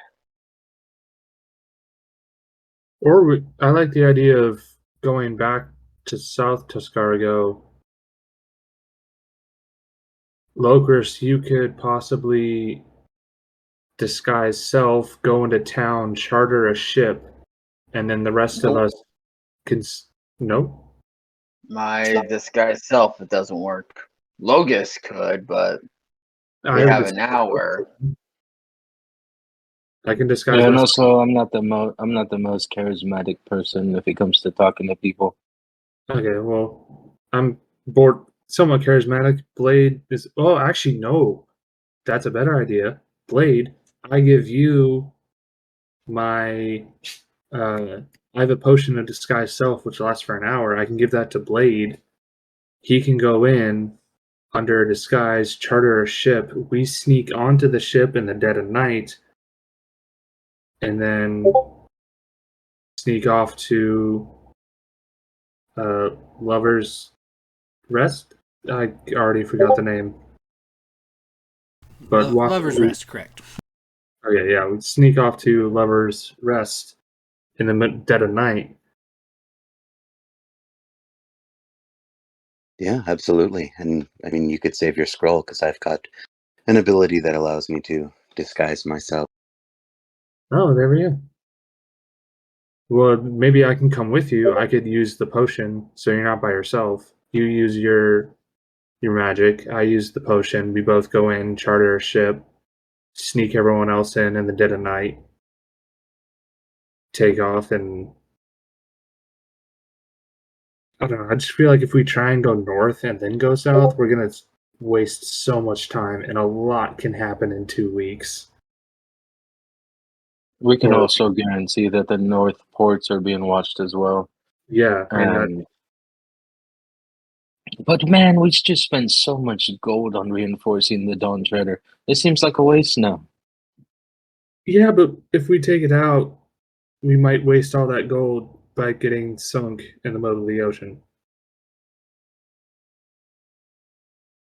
There are 12 other ships on that list. If all of them realize that we have left the port, which they probably will, they're all going to chase us.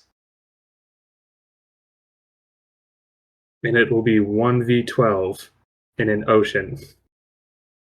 As much as I hate to leave her behind, I think our best move might be to leave it in port and either charter a ship from here and try to sneak out, or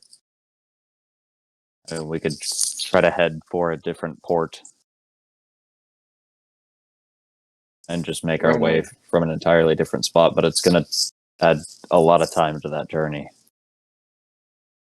Renwood, can you use your little tentacly hand there and have the Kraken keep us safe on the waters? You know, I've been meaning to ask you about that because you've got this creepy guy that gives you your powers, and in a way it's kind of similar, and I don't really know what to do with this. And he's just like holding his tentacle hand up. He's like, I feel its presence, and Arthur feels its presence, but I don't. It's not like a connection. It feels like a parasite almost, and I don't know how to tap into that power. Well, mine is probably a little bit different, but why don't we finish meeting with Brother Agnew at the temple, and tonight we can sit down with my book and see what we can find for you. I think I could definitely use that. Thank you. And yeah, I'm told there's a reward, and I just dropped a fat stack of cash. So let's go see Agnew. He'll pat you on the shoulder as he walks by. Not with the tentacle hand. Oh yeah, always with the tentacle hand. It's just like a wet. As you guys kind of make your way towards the Pelor district, after some time, you guys kind of make your way in, and Brother Agnew, very jovial face, looks and sees you enter, and a brightness kind of seems to emanate from him, and he smiles ear to ear and points. And as you guys enter the district of Pelor, a large crowd surrounding you guys cheers, and I mean, there's like confetti going off in the air, and there are profuse thank yous coming from many people in the crowd. Tons of people want to come up and shake your hands. They're just kind of swarming you, and the thanks and things are just overwhelming. Like suddenly you are this target of this massive crowd's like love and affection. They're cheering for you. They're calling out loud. They're calling out praises to the sands of justice, and you are kind of have made yourself local celebrities by helping to liberate the city of this evil presence that seemed to be ruling it for at least the last few months. And with that, the people kind of they're persistent, but you make your way to Brother Agnew. The crowd has enough respect for him and his fellow clergy to kind of part ways, and as you guys approach, he bows and panders to the crowd a bit. The knights that saved our city, brought fresh breath to our lungs and a thumping, righteous, strong heart. Give it up for them. It calms out to you, and the crowd cheers and whatnot. And Brother Agnew, kind of after the crowd cheers and whatnot, he walks straight up to Gladier. He pulls from his pocket it looks to be a bronze chain with a silver disc at the end, and as he touches it with his hand, it becomes like the sun god symbol, the symbol of Pelor, and he hands this necklace, this amulet, over to you with kind of a bow in a very presentational type of manner. He holds it forth in two hands and casts his eyes to the ground as he presents it to you. I think Glader would be hesitant for a moment, noticing the symbol and kind of feeling the weight of the symbol of horror he's already wearing around his neck. But after a moment, he takes it and takes it in one hand, and with his other hand removes the symbol of horror and puts on the symbol of Pelor. As you reach out and take this necklace or this amulet from Brother Agnew, when you take it into your hands and it leaves his, there is a bright flash of white energy, and the holy symbol is no longer that of Pelor alone. The circular sun symbol kind of represents on the outside of the silver pendant, but on the inner face of this silver pendant is the double-sided coin, the double-faced coin that you so often associate with horror, molding right before your very eyes from a holy symbol of Pelor to a holy symbol of horror. So is it kind of like a mesh of the two, or is it the symbol of horror kind of takes over? In your hand, it will morph to whatever deity you currently worship. Gotcha. So if it's kind of both, then it's kind of both. If it's one or the other, then it's just a solid one. But as he hands the amulet to you, he says, "Thank you for bringing this to our attention and helping members of the followers of Pelor across the realms." I'm told. We're grateful for your presence. This is the amulet of the devout. It may serve you better on your journeys than it will mine. Thank you. Thank you all.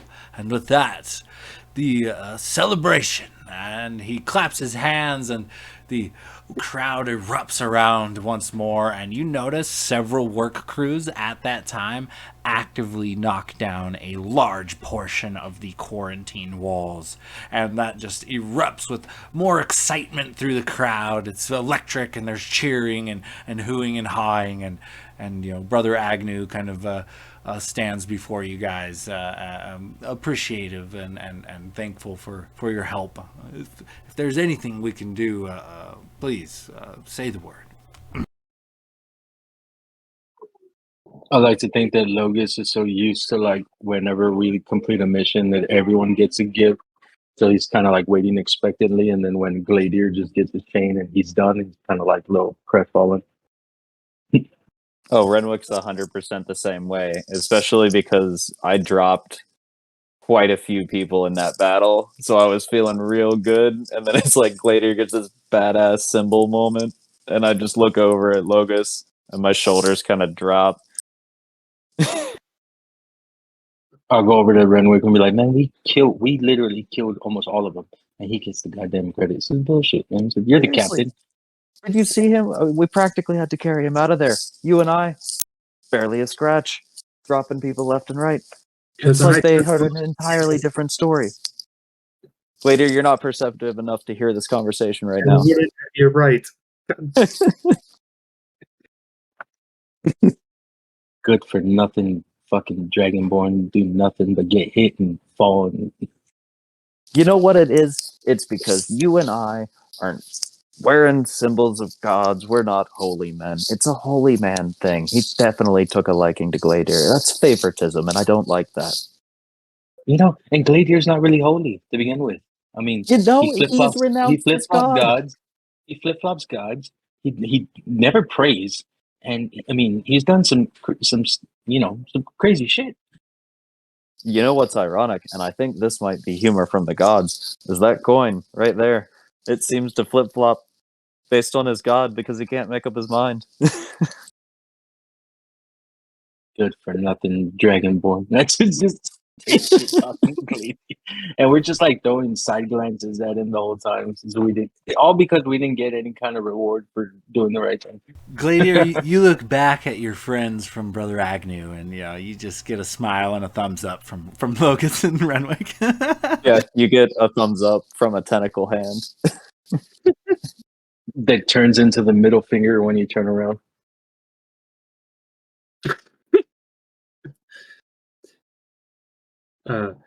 No, I do really appreciate this, but my friends were a lot of help. Is there anything else?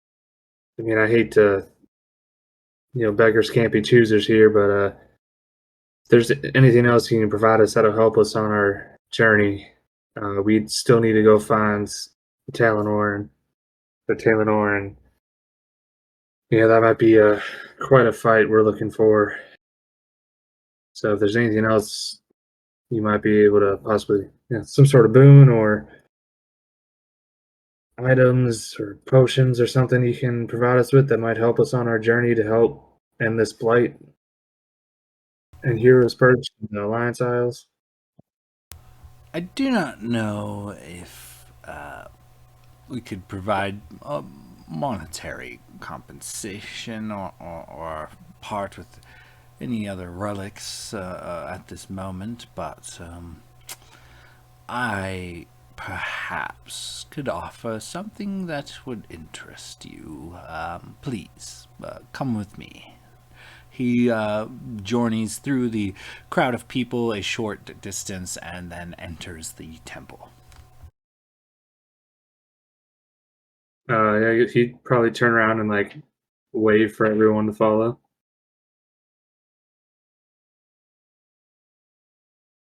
Renwick will follow, but I imagine as they're walking in, he like takes his hat off with his left hand and he's waving his hat to the crowd and like yeah, really soaking it in. Yeah, the crowd like cheers, and they're happy to have you guys around, and you're constantly being thanked. Like the whole time you're walking through this crowd, you're just shaking an endless sea of hands. Thank you, thank you. Oh, thank you. Oh, kiss my baby. Oh, thank you, thank you. It's just constant. I am shaking so many hands with my tentacle hands. So many babies. I imagine Logus just like somebody hands you their baby to kiss it, and you're just like, oh, cool, thanks, and you just like keep walking with the kid. I'll raise it to be strong like me. Don't worry. Logus, I told you, no more pets. Bag And of then, holding. Renwick, please put this child in the bag of holding so I can properly address him later.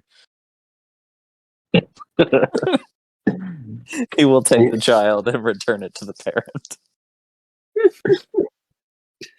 See, Renwick, the crowd knows who the real champions are. She looks disturbed and a little bit less thankful, believe it or not, as she gets her infant back and then wipes a thick layer of tentacle slime off of it. I'm so sorry about him. He's just like he grew up in the woods and he's just a little off. But he's a great guy, and he did help save everybody. So he'll just wink and like kind of backpedal away. A child would have been a great hunter. It's a shame.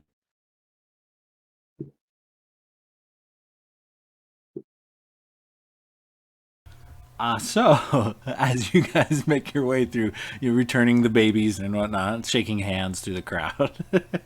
You make your way into the temple, and Brother Agnew leads you back to his private quarters, which is very humble. It looks like several of other priests, all kind of like, or clerics of Pelor, all kind of share like a barracks type of situation, but lo and behold, he makes his way over to an old throw rug tossed on the ground, brushes it aside with his quarterstaff, revealing a trapdoor, and he opens it and ventures downward towards the basement. As you follow, you find a single large room. A few crates and barrels hug the walls, covered in layers of dust, bits of spiderweb all about. As he enters this dark room, with a wave of his hand, his staff illuminates, and then suddenly everything is visible for everyone. It looks like a very peculiarly shaped stones cut into the ground on the floor of this room. You realize you're staring at a holy symbol of Pelor etched into the tile, the stone work of the floor, and he kind of gestures to you. Says, "This is a teleportation circle, actually. If you are interested in going to Wafet Isle with only a bit of time to prepare, I will need 24 hours to prepare the circle, but I could transport you and your party directly to the Church of Pelor on Wafet Isle."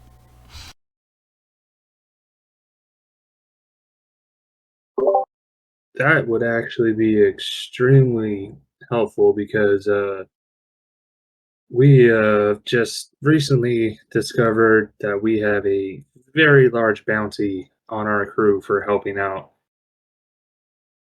take out helping take out the shadow specialists vampires here in this town. So that'd be wonderful.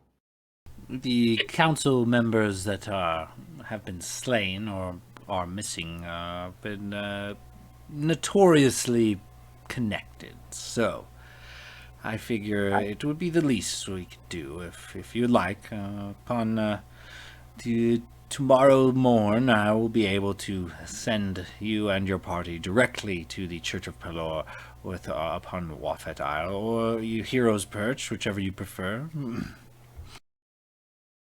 I'm an insight check Agnew. Do it. 19.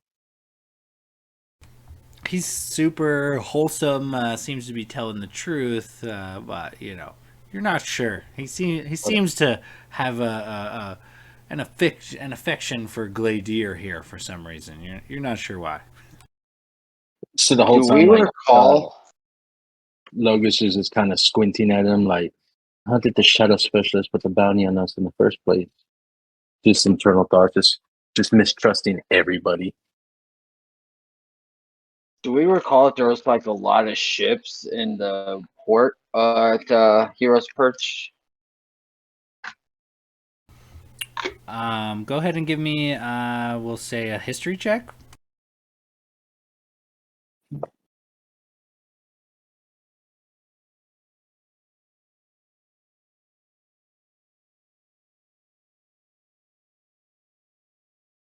I don't remember shit. You remember your boat, the Dawn Treader, was there, but unfortunately, memory's a bit hazy. There might have been a boat or two around. You can't quite recall. Agnew, I do have a question. This is amazing. This might be exactly what we need. However, how do we get back to you? Or will you be joining us?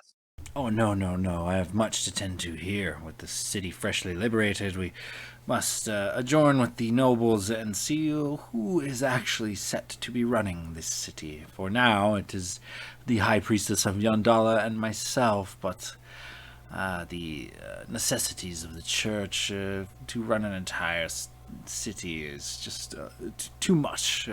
We are still ravished by the greys and the graying, and most of our resources are tied up there. But I imagine the head priest of Pelor upon Wafet Isle will be able to send anyone through this teleportation circle if given the right circumstance. I'm sure he would be happy to help allies of Pelor to venture, or you could simply charter a ship and sail back. It's about a week on the water. Well, let's just hope Gladier is praising Pelor that day so that we've got a working symbol to show him. And he'll kind of wink at Gladier. I mean, currently Gladier, he's worshipping Hor, but he did just pray at the sun god's altar, so the weird, like, holy symbol is currently like a mix of the double-faced coin and the sun god.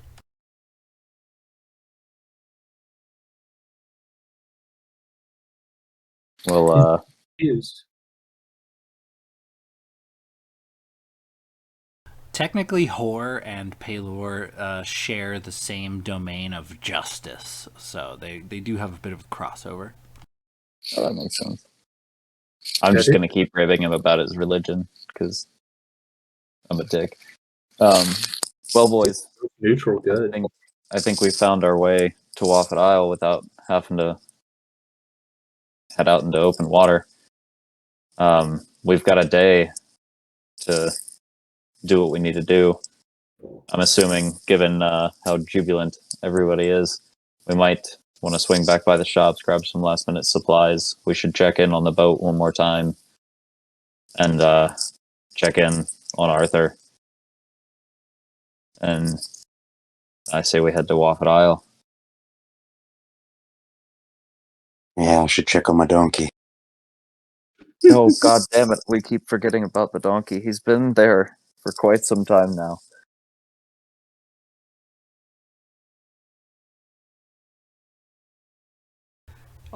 Brother Agnes, well, as before, make yourself at home within the church if you can, and upon tomorrow morning I will have the teleportation circle prepared, and I will be able to transport you and the party. So, if you require anything else, just simply ask.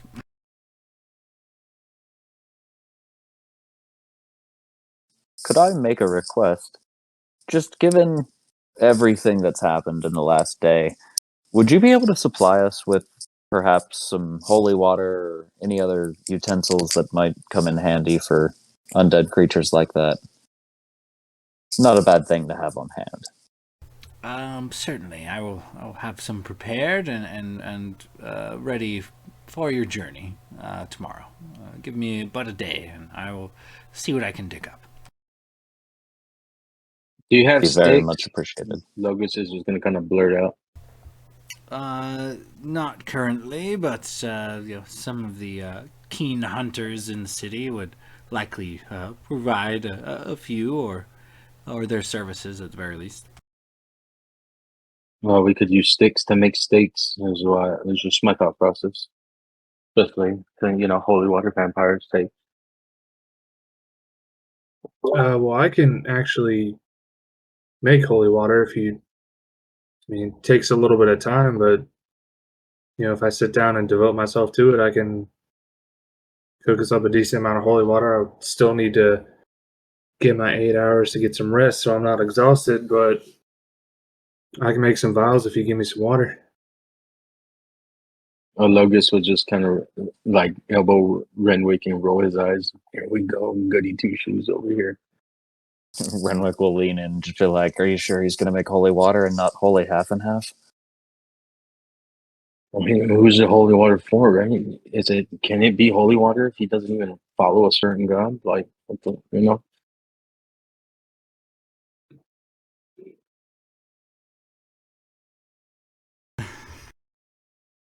Brother Agnew is just kind of looking at awkwardly. All right then, please make yourselves at home. And he wanders back to the ladder and starts making his way back upstairs. Well, boys, I think we can call that a job well done. Yeah, we just saved a town. I didn't even think we were saving a town in one push. I kind of figured that was going to be a much bigger thing. Yeah, we just saved the town. It was nice. Okay, Logus. You took no damage because I took 115. Well, maybe somebody shouldn't have just rushed into the room. Notice how I stayed right at the end of the table the whole time. And I stayed in the corner, out of trouble. So who's silly now? When you put yourself in a bad situation and then you're mad about what happens. I'm not mad about anything other than you guys talking shit. I'm not mad about anything. I'm a big dragonborn. All right, you guys don't. I don't even have a fucking tail. Blade, go first. You gotta get all the holy water.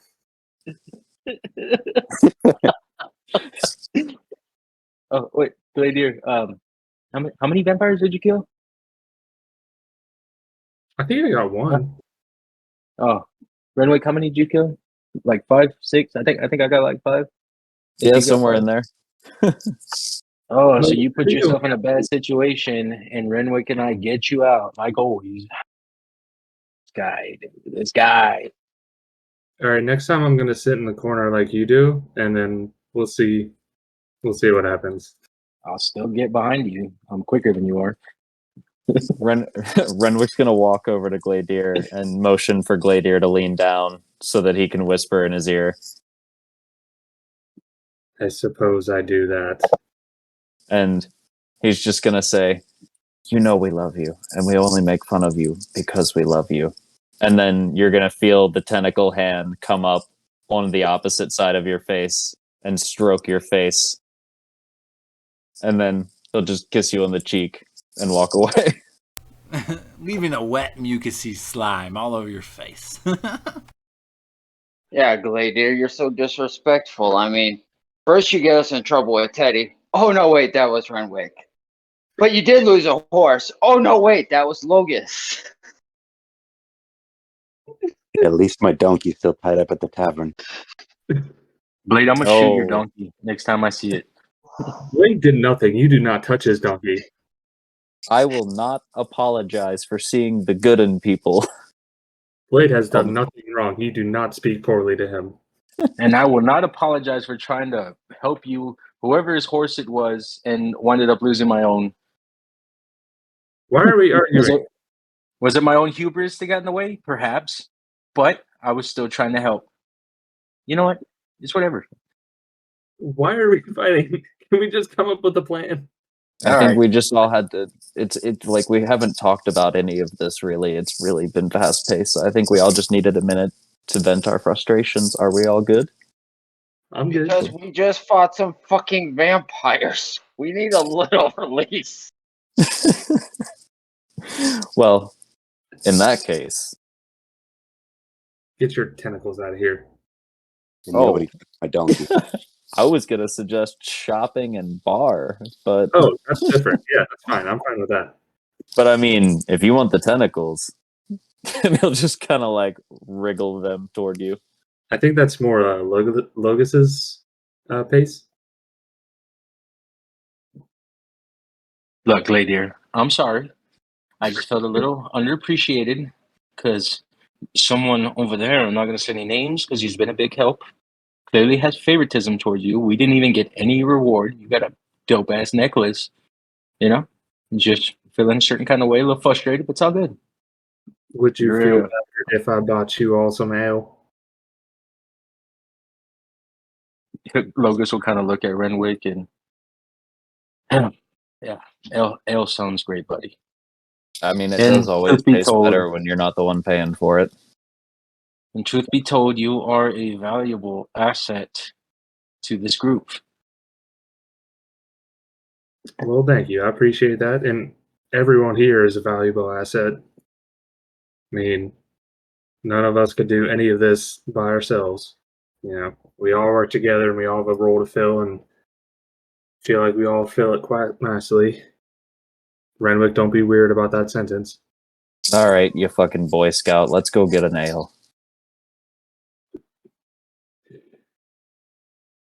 All right, as you guys conclude trash talking in the basement of this church, you guys make your way out to the throngs of graying, which are now kind of being looked at in a different light. You see, it's more than just the clerics helping and caring for the graying. They seem to be, with the fear dispelled of it being a contagion or some sort of disease.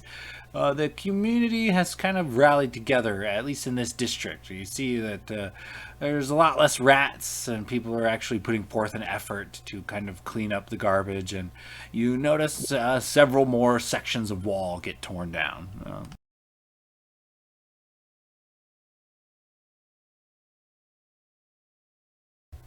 This might be the second city that we've liberated, fellas.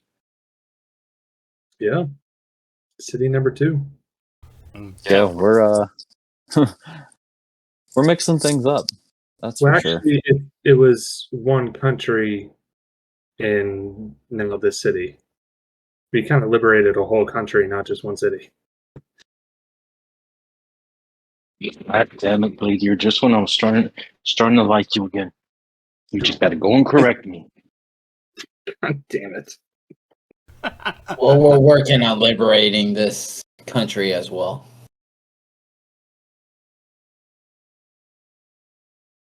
Alright, so I guess we go fucking drink and Glader's gonna pay for all the drinks tonight, however much that costs.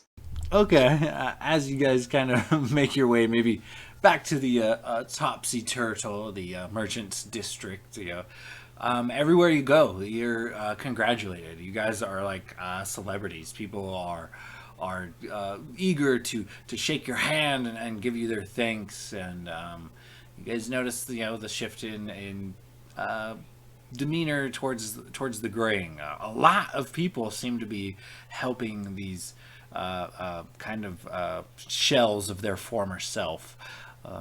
With the basic, at least the basics of life. They don't seem to be huddled out, homeless on the corners. They're welcomed in, they're fed.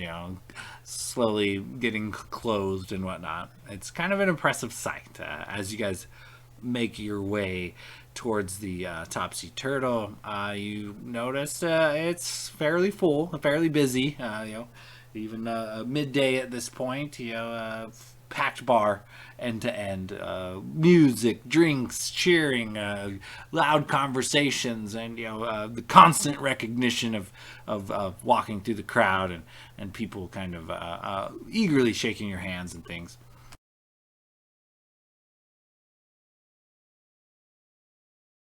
As you approach, the bartender Gladier, the gruff dwarven bartender, kind of casually eyes you. All right.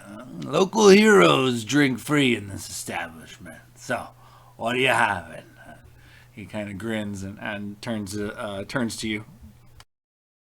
Glader quickly shushes him and pretends like he's handing him some gold, and he'll put a little bit in his hand too. Yeah, never mind.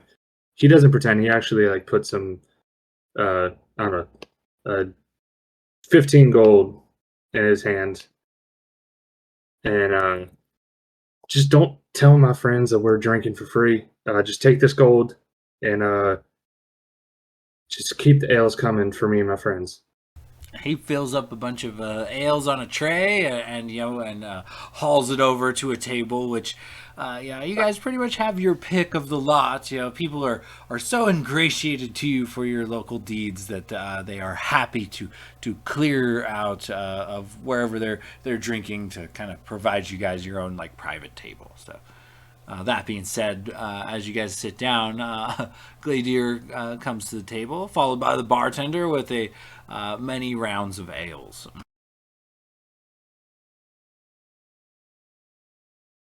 All right, boys, drink up. We got ales for the night. Oh, you paid for this, Gladier? No, just kidding. Inside check. I'm not even lying.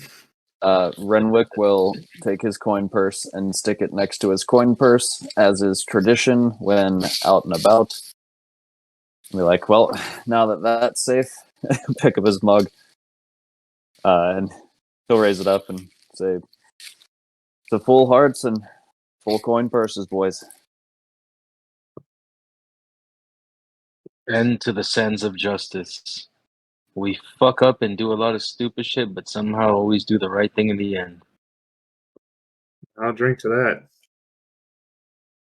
To the sands of justice. The sands of justice. As you guys kind of cheers and suck down some booze, maybe shake a few more hands, accept a few more thanks from various individuals. What do you guys have planned from here? I feel like after we've been drinking a little bit, Logos will kind of pushing Blade a little bit, like, come on, Blade. We're in a tavern, man. You gotta play something. Come on, play, and just kind of trying to get the table to egg him on to play a song. And I'll tap you on the shoulder and be like, "I'll do you one better," and I'll climb up on the table. I'll be like, "Attention, tavern goers!" And just try to get everybody's attention. Your local hero, Blade Silverstring, hasn't played a show in quite some time. And I think now's better than any time.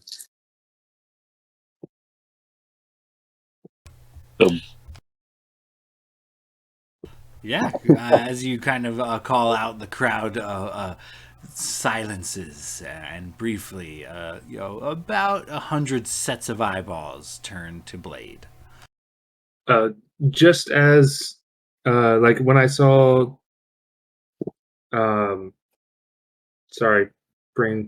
Renwick jump up on the table and start announcing, Glader quickly reaches over and grabs Blade on the shoulder and just kind of looks at him and just be like, "All right, friend, feel like you're about to be pushed up on stage, so good luck and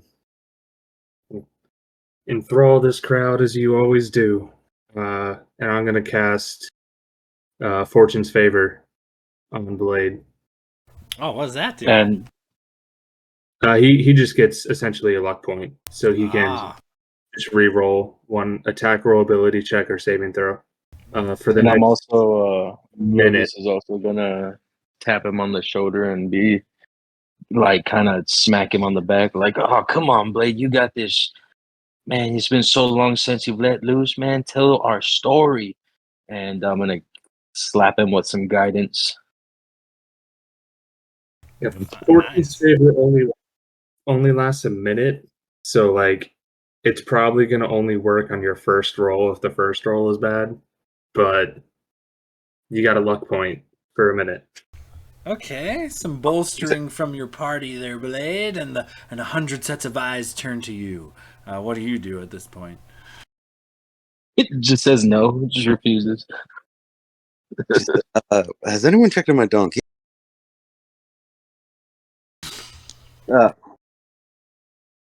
But seriously, You if you nobody has checked on your donkey, but you know that behind this establishment there are several stables. Your donkey safely tucked away amongst a few other farm critters. Yeah, a couple goats, a pig, a cow, a couple horses. knowing this, Blade can truly perform with knowing full well that his full party is safe. But Blade will jump to the on top of the table and pull out his lute just with one good strum. Just say, "Hello, everyone. You might have heard of me. My name is Blade Silverstring." And then at the same time, with his lute in one hand, in his other hand, he's using you see a hand just kind of conjure up a mage hand, if you would, with a bardic book of ballads. And he says, "Let me tell you a tale of a group like us that fared, well, really quite well." And just kind of go on to tell the story. Okay, yeah. As you kind of start weaving a tale and strumming your lute, go ahead and give me the performance check. I believe with advantage, and I think you got a luck point and some guidance as well. Oh, Jesus. So, all right, I got advantage. Oh, man, this is crazy because I already have advantage with the bardic book, too, on this. Oh, Wow. that's what I meant. Advantage from the Bardic book, and then you also have guidance and a luck point. So, As he's telling this epic tale, can we be in the background acting it out? yeah, for sure. Like turn around and just look at the table and be like, "Come on, boys, this will be fun." And he slams his beer and slams down the mug and gets up and like gives it a good few feet, so he's still definitely center stage, just in the background acting out the tales. Glader gets up too and stands with Renwick. Do we have to roll a performance check? Maybe. Let's see what Blade rolls. You really can't give him more than advantage. He's already essentially got it covered, but we'll see. Oh, I'm just doing this for fun. I know. I was talking about like our how good You our do it. reenactment of what You gotta he's do it singing. for ourselves. Not doesn't matter how good Blade was. Oh, not great on those rolls. Yeah, 21. Yeah, with a You 20. can add a D4 just for funsies. Yeah, you got some bonuses. You had a I did D4 and you got a plus. luck, so you could re-roll one of those. Okay, so let me. I guess I can re-roll those one more time and still add guidance. Well, you'd Yeah, keep but the you're 10 and stuck. re-roll the 6, Yeah. technically. And then, so Oh. you might get higher than a 10. And you still have guidance to add to that. Because you got buffed the fuck up for this performance. To be fair, it had to be a great performance. Oh, 100%. We just saved the town. He's like, this is his first show back. Yeah. All right, so I'm rolling one more D20, and I can add guidance to that. Yeah, Correct. add a D.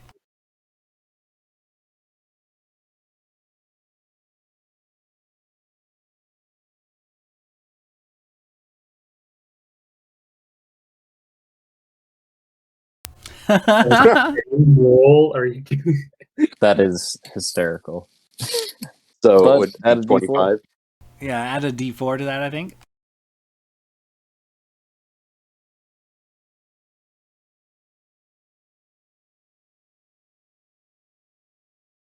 $24. Okay, so as you weave a tale and strum your lute, and you're giving the tale of since you guys found Renwick's father's boat on the coast of Hordenshire, you're going about and Gladier and Renwick, Logos, go ahead. Any of you who are participating in acting this out, go ahead and give me your own performance checks as well. Me and Logus are not good actors. 14. I just think we're drunk Decent. already. Like we're buzzing, and we think we're doing good, but it's just like we're just fucking off our tits.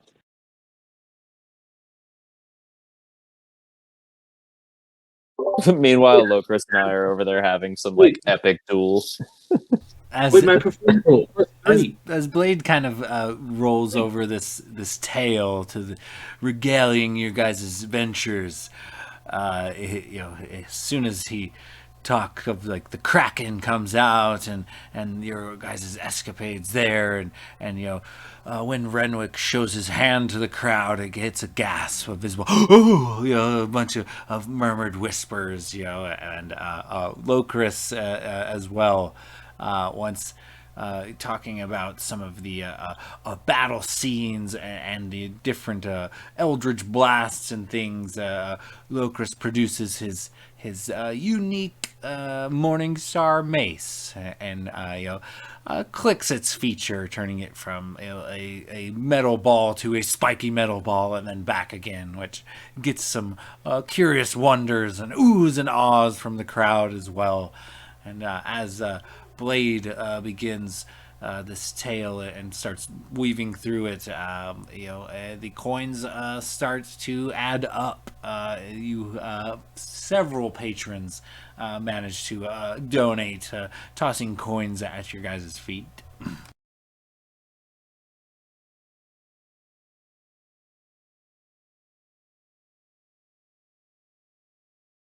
As you kind of finish your tale, there, Blade, holding the audience wrapped on edge, you finish the tale, and the whole bar kind of erupts and claps and cheers, and they once again people thank you, and then you hear people murmuring and talking about your past adventures. It takes a good hour, maybe even two, almost like going to a movie theater. A couple hours later, Blade has delivered the past ventures of the last few weeks of the party, and you guys hear people talking rumors and prying questions about like your adventures. Having Blade entertain the bar only seems to kind of grow your fame and renown around this kind of local business. And that being said, you net about 33 gold pieces in random coins. Comes out to 33 gold.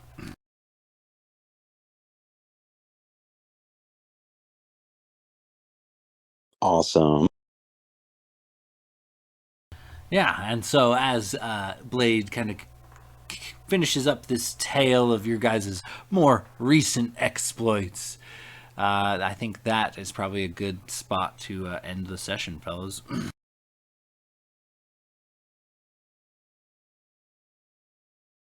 I'm glad Blade is finally back on stage.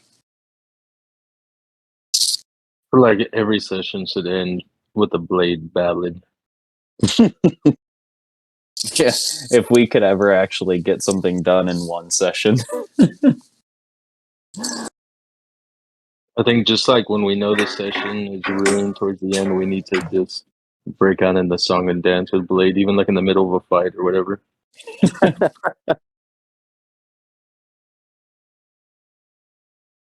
Bust out my Just- castanets. I was going to say he's playing closing time on the castanets. As a reminder, tomorrow is the new episode of Monsters and Mythos where we discuss goblins, and it's our longest one yet. Oh, Will's gonna like that one. Yes. I'll actually probably listen to that at work tomorrow. Oh, yeah. But Good yeah, deal. it was a fun one to make. Well, as always, fellas, keep in touch on the socials, and we'll get together and do this thing again next week. Yeah. Oh Sounds yeah, good. man. Oh, yeah. Absolutely. All Real right. quick, the amulet of devout, I looked it up, and it says the the bonus for it depends on the rarity of the amulet. So uncommon is +1, rare +2, very rare +3. What is the Yours is just the +1. It essentially allows you Okay. an extra charge of your channel divinity ability per day. Alrighty, I'll take it. Thank you. That's all I wanted. All right, guys. I'll talk to you guys next week. Keep in touch. All right, All right, catch you fellas. again.